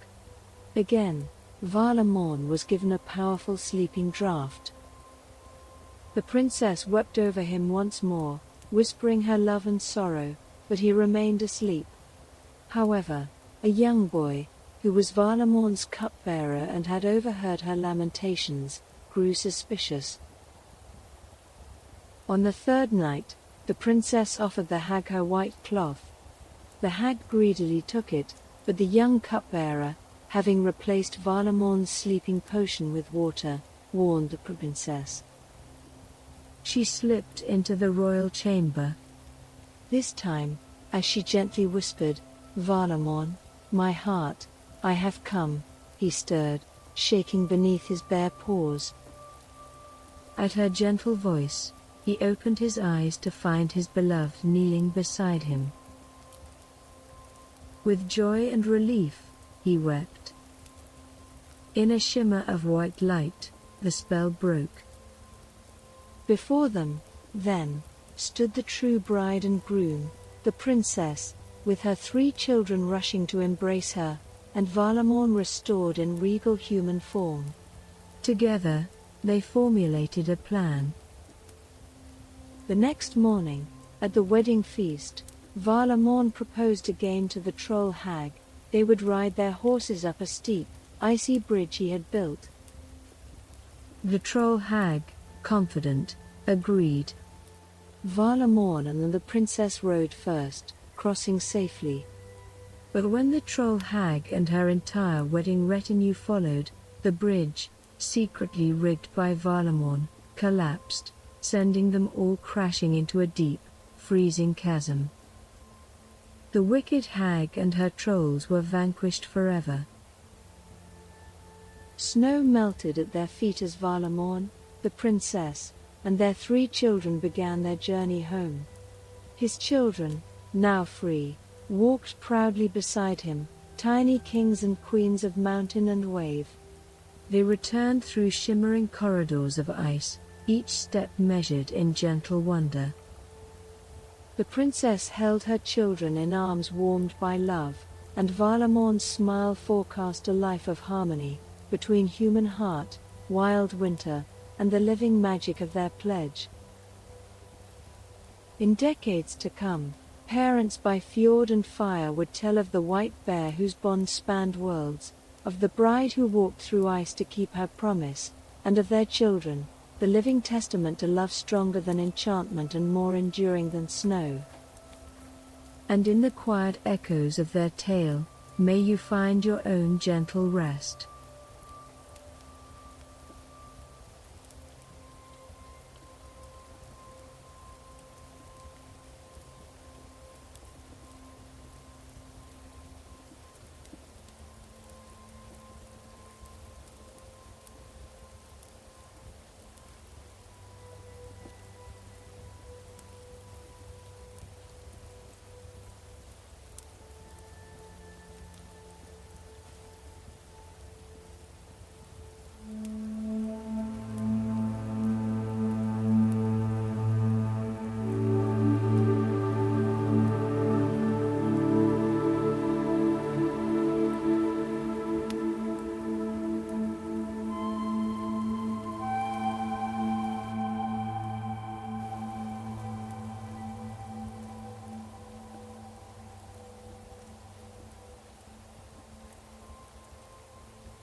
Story 11, The Cat on the Dovrefjell. Origin, Norway, from Asbjørnsen and Moe's Norske Folkeeventyr, 1845, first edition, as commonly translated. On the stark and silent heights of the Dovrefjell, where the wind whispered ancient sagas through stunted birches and snow-dusted peaks clawed at the perpetually twilight sky, there stood a lonely little cottage. It was built with stout timber, its roof heavily weighted with turf against the mountain's fierce breath, and its windows, small and square, usually glowed with a humble, welcoming light. This was the dwelling of Halvor, a good man who knew the ways of the mountains, whose hands were calloused from hunting and trapping, and whose days were woven with the quiet rhythms of the wild, unyielding land. As Yule Eve drew near, a deep, pervasive cold settled over the fell, casting long, blue shadows across the snow.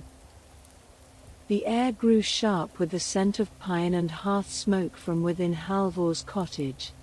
But a familiar shadow of unease touched his preparations. Every Yule Eve, without fail, the mountain came alive with a different kind of visitor. A host of trolls, with their gnarled faces and rumbling laughter, would descend from their hidden lairs in the highest, icebound crags, seeking warmth and forced revelry. They would burst into his cottage, taking over the hearth and filling the small space with their boisterous merriment, leaving chaos and disruption in their wake.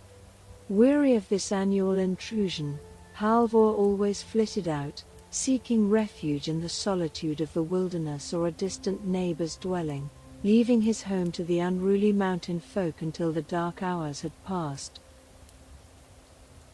This particular Yule Eve, however, was to be profoundly different. Just as the last sliver of sun dipped below the jagged horizon, painting the sky in hues of deep violet and fiery orange, a sound reached Halvor's ears. It was the growling of a great white bear, a creature he had recently caught and intended to take as a valuable prize to the King of Denmark. This magnificent beast, with fur like freshly fallen snow, shimmering even in the dwindling light, and eyes that held an unexpected intelligence, lumbered towards his cottage, secured by a stout rope. Halvor, rather than preparing for his usual flight, felt a sudden, audacious thought take root in his mind. A daring plan, born of desperation and ingenuity, began to form. He led the bear into his familiar, humble home. The bear, enormous and powerful, filled a good part of the small room as it settled by the hearth, its vast bulk radiating a quiet, steady presence. Halvor then set about preparing a generous portion of his Christmas fare, a large kettle of savory rice porridge and a tub of glistening fish boiled in lye. He placed these ample provisions in the center of the floor, creating an inviting spread for the expected intruders. With a quiet, determined resolve, Halvor then hid himself away in a dark corner of his own cottage, out of sight, yet close enough to witness the unfolding events. Every creak of the old timbers, every gust of wind against the window, seemed to sharpen the silence before the impending storm. As the night deepened, the wind began to howl, whipping snow against the windows with a furious energy, like icy fingers scratching at the panes. Then, just as the moon, cold and bright, climbed above the highest peak, a terrible clamor arose from outside. A cacophony of coarse, grating voices, heavy stomping feet, and harsh, unmelodious laughter shattered the fragile silence of the Dovrefjell. The trolls, in their unruly multitude, had arrived. The door burst open with a splintering crash that echoed like thunder in the confined space, tearing away from its stout frame. A chilling gust of mountain air, laden with the raw scent of damp earth and something acridly wild, swept into the cottage. Then, a horde of trolls, their faces grotesque and contorted in the flickering firelight, their eyes glinting with crude, gluttonous mirth, surged inward. Their colossal, shadowy forms filled the doorway, blocking out the last vestiges of the moon. There were hulking trolls, their shaggy beards matted with moss and lichen clinging to their mottled skin, and smaller, wirier ones with sharp, pointed noses that twitched to the aroma of human provisions. They stomped around, their heavy boots tracking snow and mud across the clean floor, their movements clumsy and loud, shaking the very foundations of the dwelling. They pulled out benches and tables, overturning Halvor's carefully arranged belongings, their movements haphazard and disrespectful. With guttural sounds and crude delight, they made themselves at home around the abundant Christmas fare. They began to eat noisily, slurping the porridge with sickening sounds and tearing at the fish with their rough hands, their mouths wide, filling the cottage with their foul smell, a mixture of damp earth, stale fish, and unwashed bodies. Their boisterous laughter echoed off the walls, a truly unpleasant, grating sound. Amidst their rude feasting, One of the smaller, more mischievous trolls noticed the great white bear lying by the hearth. Its immense size seemed to confuse the troll, who had never seen such a creature before. The troll, emboldened by the feast and the collective noise, grinned, a wide, toothy grimace. "Look at this, brothers," bellowed the troll, pointing a gnarled finger at the bear. "Look at this great big cat." Another troll, larger and more brutish, lumbered forward, his shadow engulfing the first. "Aye, a strange cat indeed. It has fur like snow and eyes like embers." The first troll, with a sneering, impudent curiosity, reached out a dirty hand and took a piece of sausage from his own sack. He then held it out, poking the bear on the nose with it, his crude laughter filling the air. "Pussy, pussy, won't you have some sausage?" he taunted, poking the bear repeatedly, enjoying its apparent stillness. The great white bear, who had remained perfectly still and silent until this point, lay with remarkable patience. But as the troll continued to poke and provoke, a deep, ominous growl began to gather in the bear's massive chest. It was a sound like distant thunder, a low, resonant vibration that pulsed through the very timbers of the cottage and stirred a primal fear in Halvor, even from his hiding place. Then, with a sudden, electrifying movement that belied its size, the bear leapt to its feet, letting out a single, earth-shaking roar. It was a sound of immense, untamed power, a deep, guttural rumble that vibrated through the troll's very bones, a sound of pure, terrifying challenge.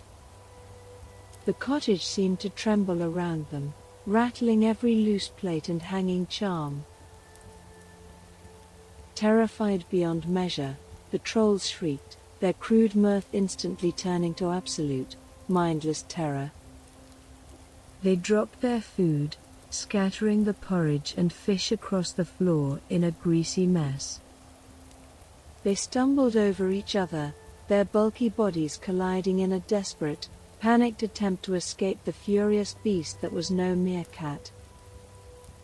They howled and wailed, their grotesque faces now contorted with raw, unadulterated fear, their movements clumsy and frantic. The cottage, which had minutes ago been filled with their boisterous revelry, now resounded with desperate cries of agony and frenzied attempts to flee. They burst out of the cottage in a single, terrified wave, scrambling over each other in a desperate attempt to escape the powerful creature they had so foolishly tormented. They fled back into the unforgiving cold of the Dovrefjell night, their howls and screams fading into the distance as they disappeared into the swirling snow. They left behind their half-eaten feast, their overturned furniture, and the lingering, unmistakable stench of pure fear. As silence slowly returned to the cottage, broken only by the crackling of the fire and Halvor's quiet, relieved breathing, the great white bear, no longer growling, calmly returned to the hearth and lay down once more, its breathing deep and steady.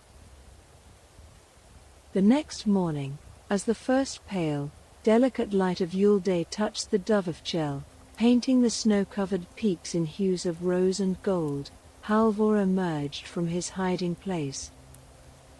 He found his cottage in disarray, but undeniably empty of trolls. A sense of profound peace, deeper and more settled than any he had known, settled over him. He was truly free from their annual torment. Some time later, as Halvor traveled with his bear to deliver it to the King of Denmark, another Yule Eve approached. As he passed a certain, familiar spot on the Dovrefjell, he heard a voice from among the snow-laden rocks. It was one of the trolls, bolder than the others, calling out to him cautiously. "Hey, Halvor. The troll called, his voice rough and hesitant. Are you there? Can you tell us if that big cat of yours is still with you in your house? Did it manage to have kittens? Halvor, understanding the troll's lingering fear and the reason behind it, chuckled softly, a low sound of satisfaction. Oh yes, he called back, his voice clear and strong in the cold air. She's still there. And she's had 7 kittens. And I tell you, they are all much bigger and fiercer than she is herself. With that answer, the troll, terrified anew by the image of 7 monstrous cats, let out a piercing shriek of horror and vanished back into the shadows of the rocks. From that your eve onward, the trolls never again bothered the cottage on the Dovrefjell. Halvor could celebrate his Christmas in peace, knowing the legend of the big cat would forever keep the wild mountain folk at bay. And so the tale of the cat on the Dovrefjell was passed down, a quiet legend of human cunning, a fearsome guardian, and the enduring power of a well-told deception.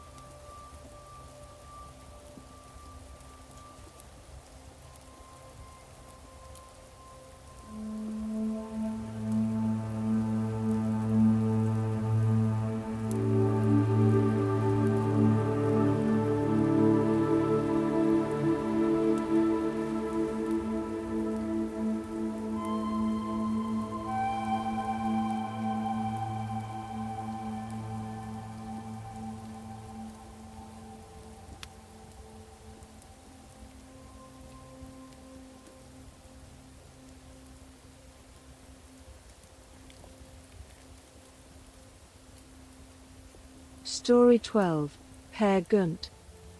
Origin, Norway, from Asbjørnsen and Ann, Mos Norske Folkeeventyr, 1845, first edition, as commonly translated. Deep in the heart of Gudbrandsdalen, where the mountains rose in solemn, ancient grandeur, their peaks often shrouded in mist or dusted with eternal snow, and where the valleys cradled farms and pockets of green, lived a man named Per Gynt. He was a figure woven into the very fabric of the landscape, known not for his wealth or his industry, but for his boundless spirit, his love of tall tales, and a certain audacious charm that often bordered on recklessness. His days were spent not toiling in the fields, but wandering the fells, hunting bear, or simply dreaming beneath the vast, open sky. It was this wild, untamed nature that led him to his most extraordinary adventures, tales whispered by hearth fire on long winter nights. One crisp autumn day, when the air was sharp with the scent of turning leaves and distant wood smoke, Per Gynt found himself preparing for the king's shoot. This was no ordinary hunt, but a grand event that drew the finest marksmen and bravest hunters from across the land. Yet, Per Gynt, with his usual blend of confidence and nonchalance, found himself without a proper hunting rifle. He needed a good gun, and he knew just the place to find one. His neighbor, an old man from Vesterfjeld, was known to possess a rifle of exceptional quality. Per Gynt set out, his sturdy boots crunching on the frost-kissed ground, the crisp mountain air filling his lungs. He walked with a determined stride, his mind already conjuring images of the hunt, of the mighty beasts he would fell. He arrived at the old man's farm, a cluster of weathered timber buildings nestled into the hillside, and knocked firmly on the door. The old man, his eyes shrewd and knowing, greeted him. Per Gynt, without preamble, declared his need for the rifle. The old man, however, hesitated. He knew Per Gynt's reputation, his tendency for grand pronouncements and daring feats. He was willing to lend the rifle, but only on one condition. Per Gynt must tell him of something truly remarkable, something he had never heard before. Per Gynt's eyes, always quick to gleam with mischief, lit up. He settled himself comfortably and began his tale. He spoke of a time, just the previous autumn, when he had set out from home, heading towards the high fells. As he journeyed, he saw, quite suddenly, a magnificent reindeer. Its antlers were like polished branches, its coat a rich, deep brown, and it was grazing peacefully by the side of a steep, precipitous ridge, a sheer drop plunging into a dark abyss below. Per Gynt, being the hunter he was, knew this was a prime target. He crept forward, stealthy as a shadow, his heart thrumming with anticipation. He took careful aim, his fingers steady on his own rifle. He fired. The shot cracked through the crisp air, echoing off the distant peaks. The reindeer, startled and wounded, bolted. But instead of fleeing into the forest or up the mountain, it ran straight along the very edge of the ridge, its hooves clattering precariously close to the precipice. Per Gynt, driven by the hunter's instinct, followed, scrambling over rocks and roots, pushing himself to keep pace with the injured beast. Suddenly, the reindeer leapt out into the air, over the edge of the chasm. Per Gynt, without a moment's hesitation, sprang after it, gripping one of its hind legs. Down they plunged, spiraling into the abyss, the wind rushing past Per Gynt's ears in a dizzying current. He could feel the biting cold of the chasm, the dizzying descent, the sheer drop stretching beneath him. He clung tightly, his knuckles white, the reindeer's desperate struggles shaking him with every frantic kick. Just as he believed they would surely meet their end on the jagged rocks below, they landed. Not with a shattering impact, but with a jarring thud. On a soft, unexpected surface. They had fallen onto a small, low-growing fir tree, which had somehow taken root in a hidden crevice on the sheer cliff face. It was just enough to break their precipitous fall. Per Gynt, still clinging to the reindeer, was now trapped in a most precarious position. The tree, though it had saved them, was too small to offer much purchase, a mere brush of green against the towering stone, and the cliff rose sheer above them into the fading light, dropping into the dizzying, inky depths below. There was no way up, and no way down.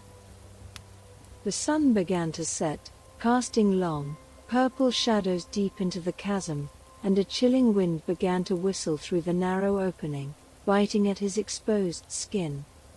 Per Gynt knew he could not remain suspended there.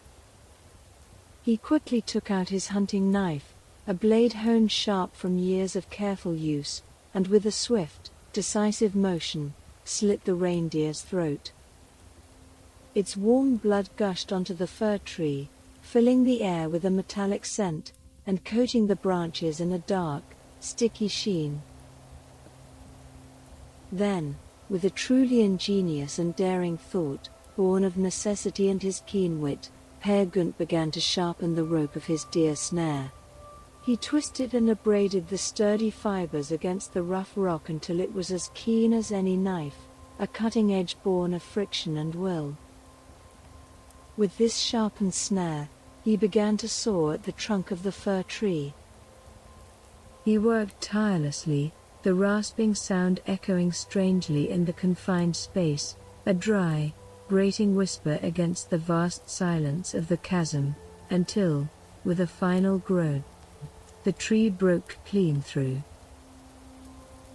Down they plunged again, reindeer and man, plummeting into the absolute darkness below. The fall was terrifying, longer this time, it seemed, an endless rush into the void. But this time, Per Gynt was ready. As they descended, he shouted for help, his voice echoing into the unseen depths. And just as he thought his lungs would burst from the strain, they landed with another jarring thud. This time, they hit solid ground at the very bottom of the chasm. The impact was hard, but Peer Gynt, resilient and quick, was miraculously unharmed. He rose, shaking off the dizzying sensation of the fall, and found himself at the bottom of the precipice, the dead reindeer beside him. The moon had risen high above, casting a pale, spectral light into the depths of the chasm, illuminating the narrow space, revealing the towering walls around him. He gathered his thoughts, checked his rifle, and, with the reindeer slung over his shoulder, began the long, arduous climb out of the chasm. It took him all night, scrambling over loose rock, finding perches where there seemed to be none, his fingers raw, his muscles burning, guided only by the cold, unwavering light of the moon. As the first pale streaks of dawn appeared in the eastern sky, painting the highest peaks in soft, ethereal hues, he finally emerged, exhausted but triumphant, onto the familiar, open fells. The old man from Dovrefjell listened to Peer Gynt's tale, his eyes wide with a mixture of disbelief and genuine wonder. He scratched his chin, a slow smile spreading across his weathered face. "Well, Peer Gynt," he said, his voice laced with amusement and grudging admiration, "that was indeed a remarkable story. I have never heard its like before. You shall have the rifle." And so, Peer Gynt acquired the fine hunting rifle, perfectly ready for the king's shoot.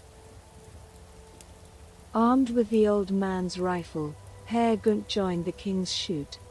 He stalked through the forests, his senses keen, the familiar rhythm of the hunt guiding his silent steps. He spotted a magnificent bear, its fur dark and shaggy, lumbering through a thicket of dense undergrowth. He raised the rifle, took careful aim, and fired. The shot struck true, and the bear fell.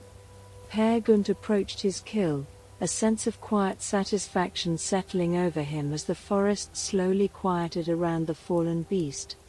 He cleaned the rifle, knowing its power, and with a grunt of effort, slung the bear over his shoulder, heading back towards the village. As he walked, a great, shaggy creature emerged from the deep woods. It was a huge she-bear, its eyes blazing with an unholy fury, a maternal rage burning fiercely within them. She had heard the shot, smelled the blood, and recognized the fresh scent of her mate. She charged at Peer Gynt with a terrifying roar, her claws extended, her massive body moving with surprising speed, a dark blur of vengeance.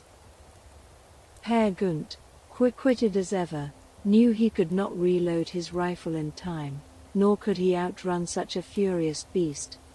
His gaze swept frantically across the trees, searching for any desperate escape. His eyes landed on a solitary pine tree, tall and straight, standing near a steep, rocky wall. It was a slender tree, but its branches reached high, offering a perilous but hopeful refuge. With a desperate leap, Peer Gynt scrambled up the tree, climbing as fast as he could, the furious she-bear clawing at the trunk below him, its roars shaking the very air and vibrating through the wood beneath his hands. He climbed higher and higher, until he was among the topmost branches, thin and swaying precariously, but just out of the bear's desperate reach. The she-bear, enraged and frustrated, paced below the tree, gnawing at its trunk, tearing at the bark with her teeth and claws, a guttural growl rumbling in her throat. She circled the tree, her roars echoing through the quiet forest, her fury boundless. Peer Gynt watched her, his heart pounding against his ribs, knowing he could not stay in the tree forever. As he looked down, he saw the she-bear begin to back away from the tree, gather herself, and then, with a powerful surge, launch herself up the rock wall beside the tree. She scrambled upwards, her claws finding purchase on the rough stone, intending to leap directly onto the tree from above. Herr Gynt, ever resourceful and quick to react, saw her plan unfold. He quickly thought of a countermove, a desperate gamble.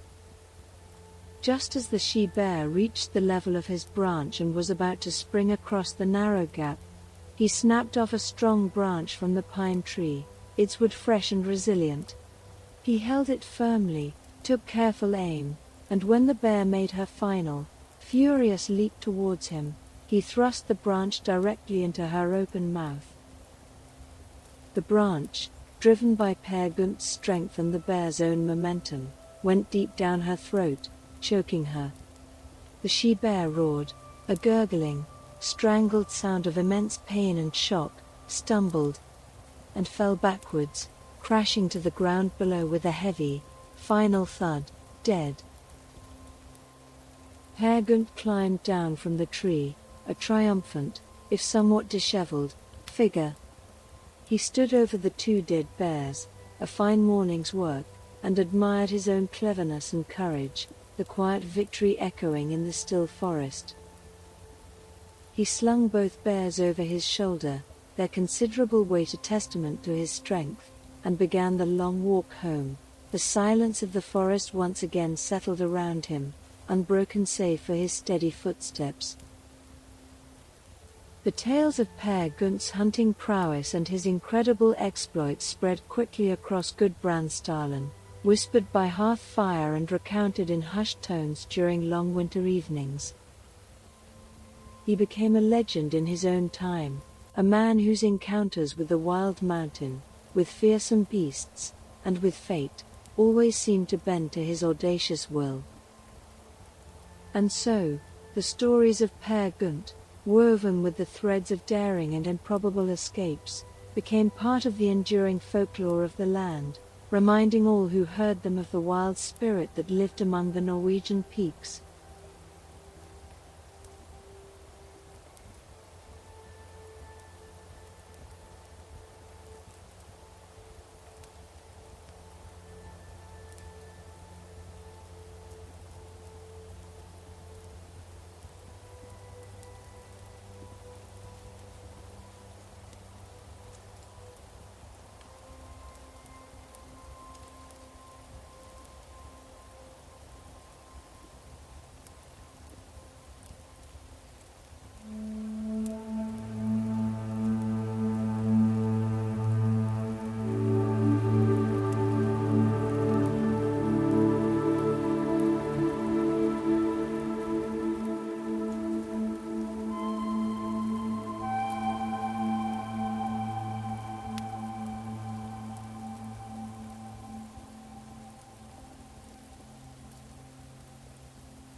Story 13, The Three Billy Goats Gruff. Origin, Norway, from Asbjørnsen and Moes Norske Folkeeventyr, 1845, first edition, as commonly translated.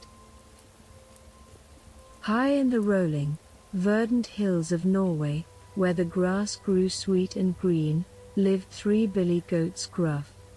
Their names were not so different from each other, for they were simply known by their size, the little billy goat gruff, the middle-sized billy goat gruff, and the great big billy goat gruff. Each spring, as the sun warmed the earth and fresh new blades of grass sprouted on the hillsides, their hearts would yearn for the lush, untouched meadows on the other side of the valley. These meadows, just beyond a babbling stream, promised the sweetest, most tender grass, perfect for fattening up for the long, cold winter ahead. But there was a problem. To reach that glorious pasture, they had to cross a wooden bridge that spanned a swift-flowing brook. And beneath that very bridge, in the cool, murky shadows, lived a monstrous, hideous troll. This troll was known throughout the valley for his terrible temper, his enormous, bulbous eyes, and his long, grasping nose. His skin was rough and warty, like old mossy stones, and his teeth were sharp, like splinters of ice. No one dared cross his bridge without his permission, and his permission was rarely given without a threat. One sunny morning, the little billy goat Gruff, whose belly rumbled with a gentle hunger, decided he could wait no longer. He longed for the sweet, green grass, and felt a tiny spark of courage ignite within him. He stepped onto the wooden bridge, his small hooves making a light, rhythmic sound. Trip trap, trip trap, trip trap. Suddenly, a voice, deep and gravelly like stones grinding together, rumbled from beneath the bridge, shaking the very planks beneath his feet. "Who's that tripping over my bridge?" roared the troll, his voice sending shivers down the little billy goat's spine. The little billy goat Gruff, trembling from his whiskers to his tail, squeezed his eyes shut. "Oh, it's only I, the little billy goat Gruff," he bleated, his voice tiny and meek. "I'm just going up to the hillside to make myself fat." The troll's enormous, wart-covered head slowly emerged from beneath the bridge, his eyes gleaming with greedy anticipation. "Now I'm coming to gobble you up," he bellowed, his long nose twitching in the air, sniffing for his meal. "Oh, no, please, dear troll," cried the little billy goat Gruff, his heart fluttering like a trapped bird. "Don't take me. I'm much too little. Just wait a bit for the middle-sized billy goat Gruff. He's much bigger than I am, and he'll be much tastier."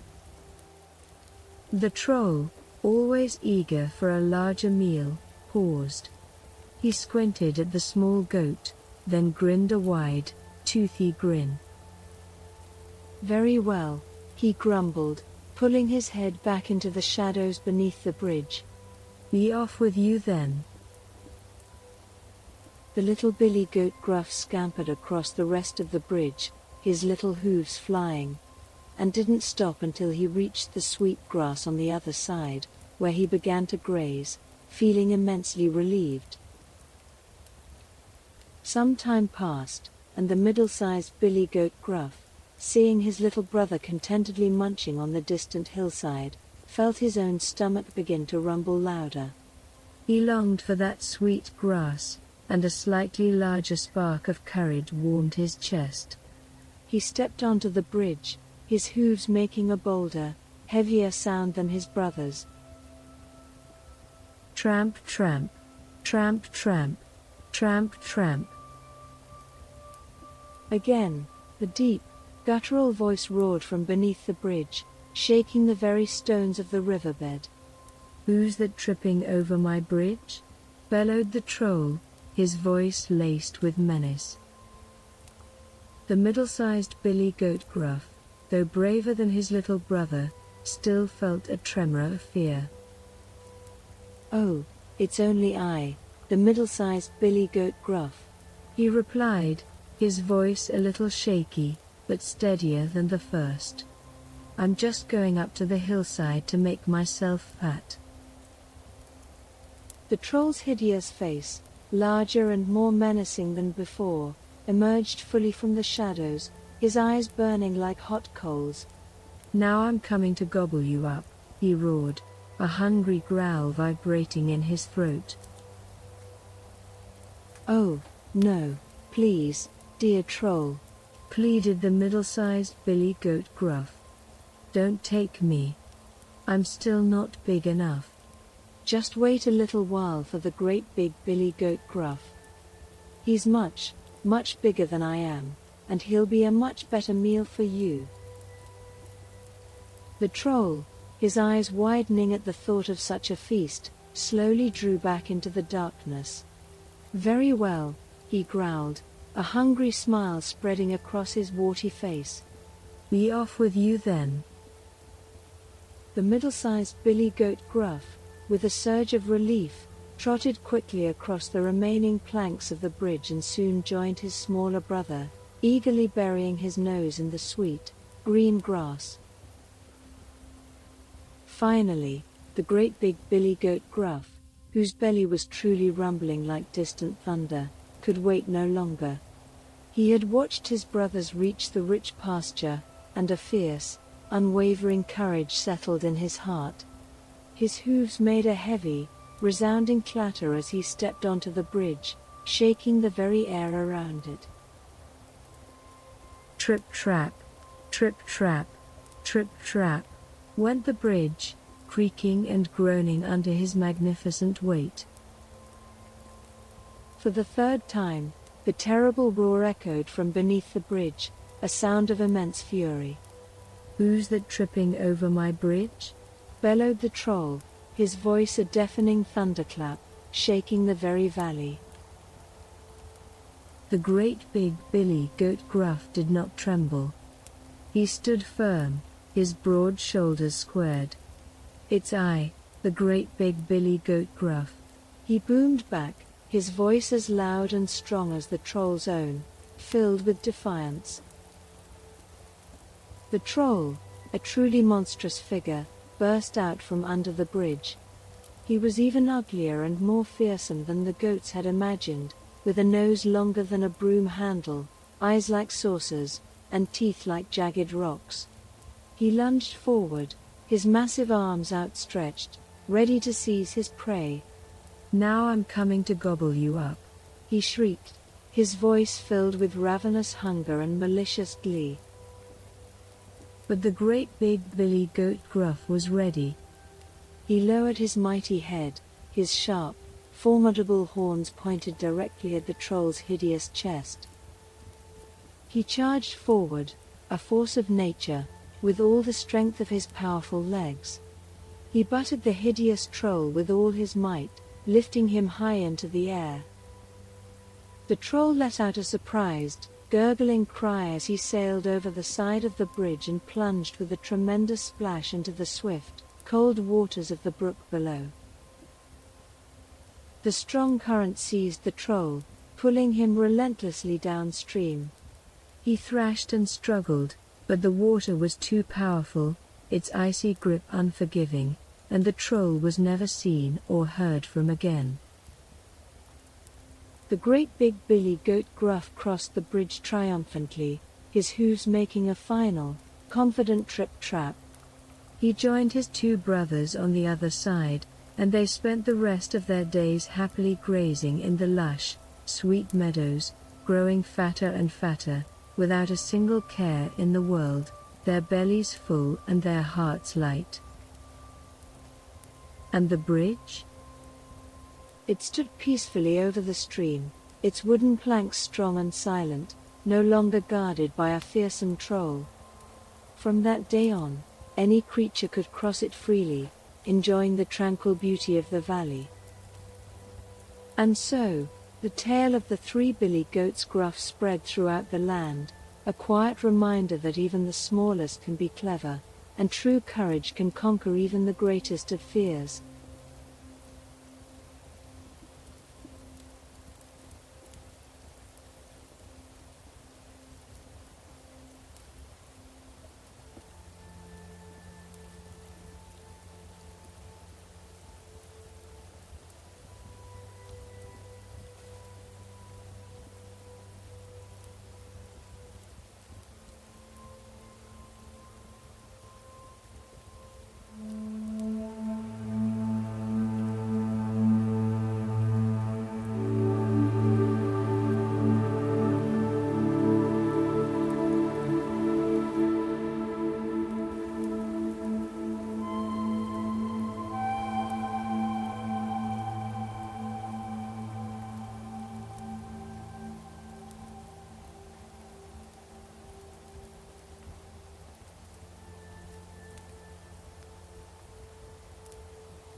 Story 14.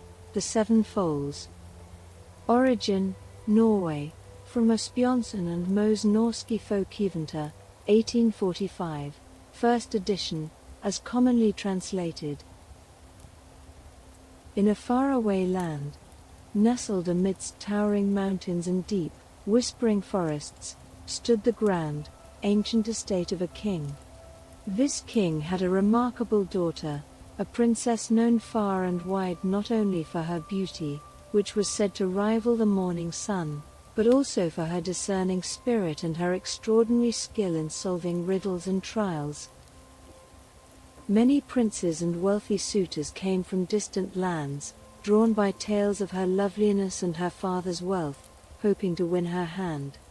But the princess, with her keen intellect, had a condition: she would only marry the man who could perform a task that seemed utterly impossible to all others. She demanded that her suitor herd her 7 foals for 3 consecutive midsummer eves. This alone seemed a strange and difficult task, for foals are known for their friskiness and tendency to wander. But the true impossibility lay hidden. These were no ordinary foals. They were enchanted, mischievous creatures, and a fearsome troll which lived in the mountains, constantly trying to steal them away. Each suitor who attempted the task had failed, losing the foals and often their lives in the process, driven away by despair or devoured by the troll witch's cunning. Far from the royal court, in a humble cottage on the edge of the king's lands, lived a poor man with his 3 sons. The 2 eldest were strong and confident, eager to prove their worth. The youngest, however, was often overlooked. He was known as the cinder lad or boots, for he often sat by the ashes, quiet and thoughtful, seemingly less ambitious than his brothers, yet possessing a keen, observant mind. When news of the princess's challenge reached their poor home, the eldest brother, full of ambition, declared he would try his luck. His father, proud despite their meager means, gave him the finest clothes they could afford. The eldest son bade his family farewell and set out for the princess's castle. He was led to the royal stable, where the 7 foals shimmered in their stalls. They were beautiful, but there was an unsettling wildness about them, as if they carried the very spirit of the untamed mountains in their blood. As the sun began to dip below the western peaks on the first midsummer eve, painting the sky in fiery hues of orange and purple, the eldest brother led the foals up into the high mountain pasture. The air grew cool and crisp as night fell, and the silence of the fells was broken only by the whispering wind and the gentle rustling of the foals. As darkness settled fully, he tried his best to keep them together, but they grew restless, prancing and gambling into the gloom. Suddenly, an old hag appeared from the shadows, her back bent, her hair long and matted. "Good evening, my lad," she croaked, her voice like dry leaves rubbing together. "You're tired from herding these restless creatures, aren't you? Let me comb your hair, and you can rest a while." The eldest brother, weary from his efforts, thought it a kind offer. He lay down, and the hag began to comb his hair with slow, soothing strokes. Her touch was unexpectedly gentle, and soon, despite his best efforts to stay awake, a heavy, irresistible drowsiness overcame him. He fell into a deep, dreamless sleep. While he slept, the hag, who was none other than the troll witch in disguise, snatched up the 7 foals, tucking them under her massive arm. Before she lumbered away into the impenetrable darkness of the mountains, she left him with a bitter token, a handful of moss and a few drops of dirty water to show the king as what the foals had eaten and drunk. The eldest brother returned to the king's estate at dawn. confused and ashamed. He held out the moss and dirty water. The king, seeing his foals missing and these meager offerings, was furious. He knew at once that the hag had tricked him. As punishment, he ordered 3 broad strips cut from the young man's back, and salt rubbed in, a harsh lesson for his failure. The second brother, undeterred by his older sibling's misfortune, bravely decided it was his turn. His father, though disheartened, granted his wish, preparing him as best he could. He, too, led the foals to the mountain pasture on the next midsummer eve. Just as with his brother, the old hag appeared in the darkness, offering to comb his hair. He was wary, but the hag's voice was strangely persuasive, her movements mesmerizing. Despite his resolve, the same heavy drowsiness stole over him, and he, too, succumbed to sleep. Again, the troll witch in disguise snatched the foals and lumbered away, leaving behind the same mocking gifts of moss and dirty water. The second brother returned at dawn, bewildered and defeated, facing the king's wrath. He suffered the same painful punishment as his brother, 3 broad strips cut from his back, and salt rubbed in. Now it was the turn of the youngest brother, the cinder lad or Boots. His family tried to dissuade him. You, a mere kitchen hand from a poor family, you think you can succeed where your stronger, smarter brothers failed? They scoffed. But Boots, though quiet, was determined. I will try, he said simply, his gaze steady and unwavering. The king, having no other choice and intrigued by the youngest's quiet confidence, allowed him to go. Boots packed his meager bag, which included a loaf of bread and a flask of beer. He led the 7 foals up into the high mountain pasture on the 3rd midsummer eve. As twilight deepened and the foals grew restless, he watched them with quiet observation, noticing their subtle shifts, their glances towards the distant peaks. Just as the moon began to rise, the same old hag appeared. "Good evening, my lad," she croaked, her voice weaving a spell of false kindness. You look tired. Let me comb your hair, and you can rest a while. But Boots was not like his brothers. He saw the cunning in her eyes, felt the subtle malice in her presence. No, old woman, he replied firmly, stepping back. I'm not tired. And besides, I brought my own comb. The hag, surprised, pressed on. Then at least share your food and drink, she wheezed, her eyes fixed on his flask. Very well, said Boots, ever polite but cautious. He offered her the flask of beer. The hag eagerly drank it down. Then he offered her the loaf of bread. The hag ate it greedily. But he had put a powerful sleeping draught into the beer and bread, and as soon as she finished, her eyes fluttered, her head lolled, and she fell into a deep, snoring slumber. This was the troll witch in her true, albeit disguised, form. With the troll witch harmlessly asleep, Boots was now able to truly watch the foals. They grew restless, looking constantly towards a particular crag in the mountains. He followed their gaze, and suddenly, the foals themselves began to speak, their voices like the gentle tinkling of bells. Now, friend, you must follow us, they whispered. Our mother, the troll witch, keeps her power in a hidden place. We will lead you to it. The foals bounded towards a steep, rocky path. Following close behind, Boots found a huge birch tree growing out of the side of the cliff face. In the tree, he saw a tiny opening, and inside, glowing faintly, were a magnificent sword and a small pitcher.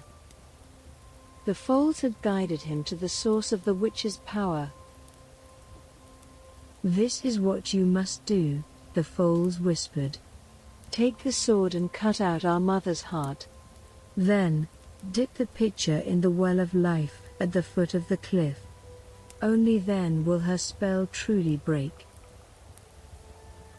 Boots, understanding the deep magic at play, took the shining sword and the small pitcher. He followed the Foal's directions and, with a swift, brave stroke, cut out the troll witch's hidden heart, which had been concealed within the birch tree. As he did so, the hag on the ground shrieked, a sound of unimaginable agony and ultimate defeat, and dissolved into a pile of ash and smoke, never to rise again. Then, he dipped the pitcher into the clear, bubbling well of life. As the troll witch vanished, a shimmering light enveloped the Seven Foals. Their forms shifted, growing taller and more human, their coats dissolving into fine garments. There, in their place, stood 7 handsome princes, transformed back to their true human shapes at last. They were the princess's long-lost brothers, and they embraced Boots with heartfelt gratitude. Boots, exhausted but triumphant, led the 7 princes back to the stable as the first rays of dawn touched the eastern sky, painting the world with soft, victorious light. The king and the stable master were waiting. They gasped in astonishment, seeing not foals, but 7 magnificent princes, and the young man standing among them, a true victor.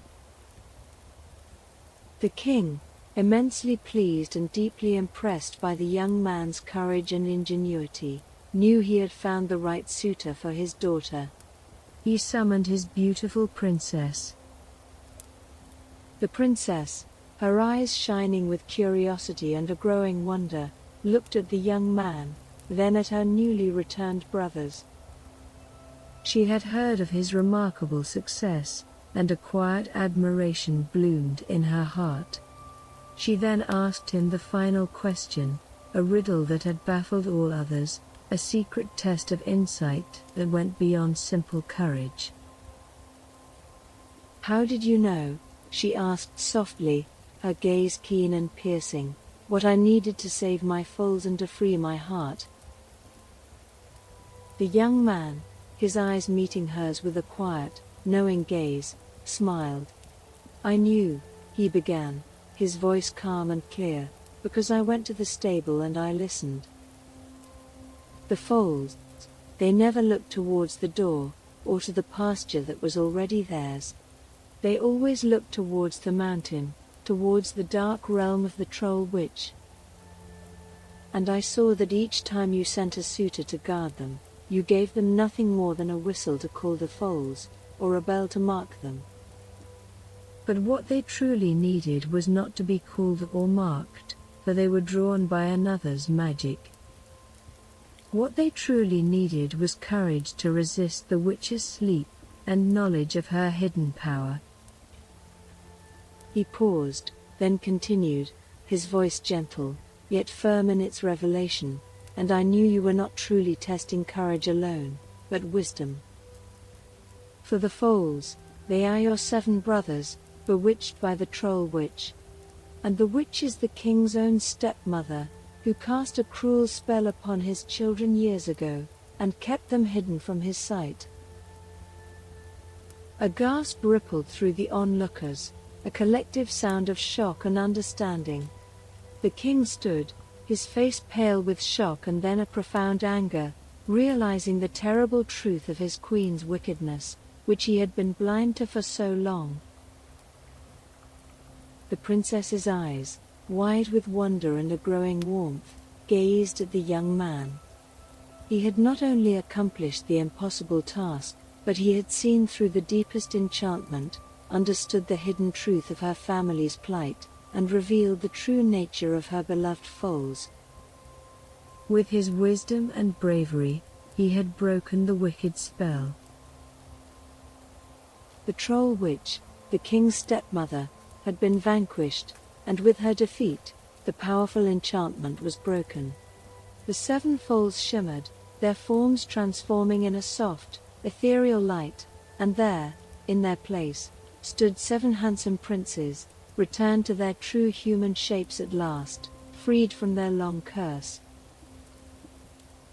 Joy, unbounded and pure, filled the great hall. The king, overcome with emotion, embraced his long-lost sons, tears streaming down his face. The princess, her heart overflowing with gratitude and love, looked at the young man who had achieved so much. He was not a prince by birth, but he was a hero by deed, and his wisdom shone brighter than any royal jewel. The king, in his profound happiness, immediately declared that the young man would marry his daughter.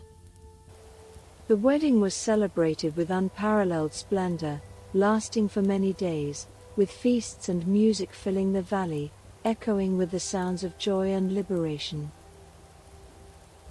And so, the young man, once a simple commoner, became a prince by virtue of his courage and keen intellect. He and the princess, now reunited with her seven brothers, lived happily ever after, ruling their kingdom with wisdom and justice, their story a testament to true understanding and brave hearts, forever woven into the fabric of the land.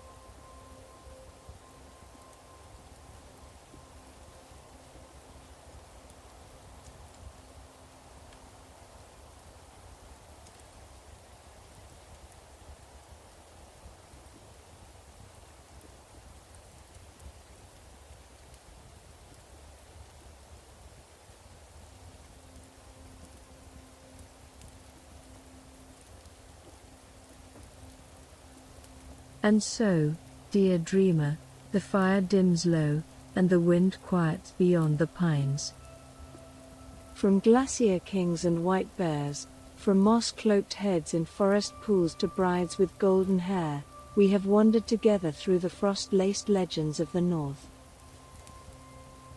These tales, born in long winters and whispered beside hearthstones, carry not just wonder, but memory, resilience, and the hush of ancient snow.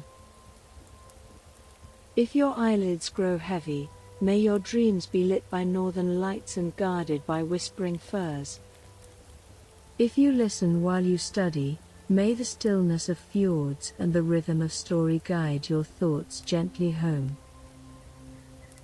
Thank you for spending time with Whispered Legends.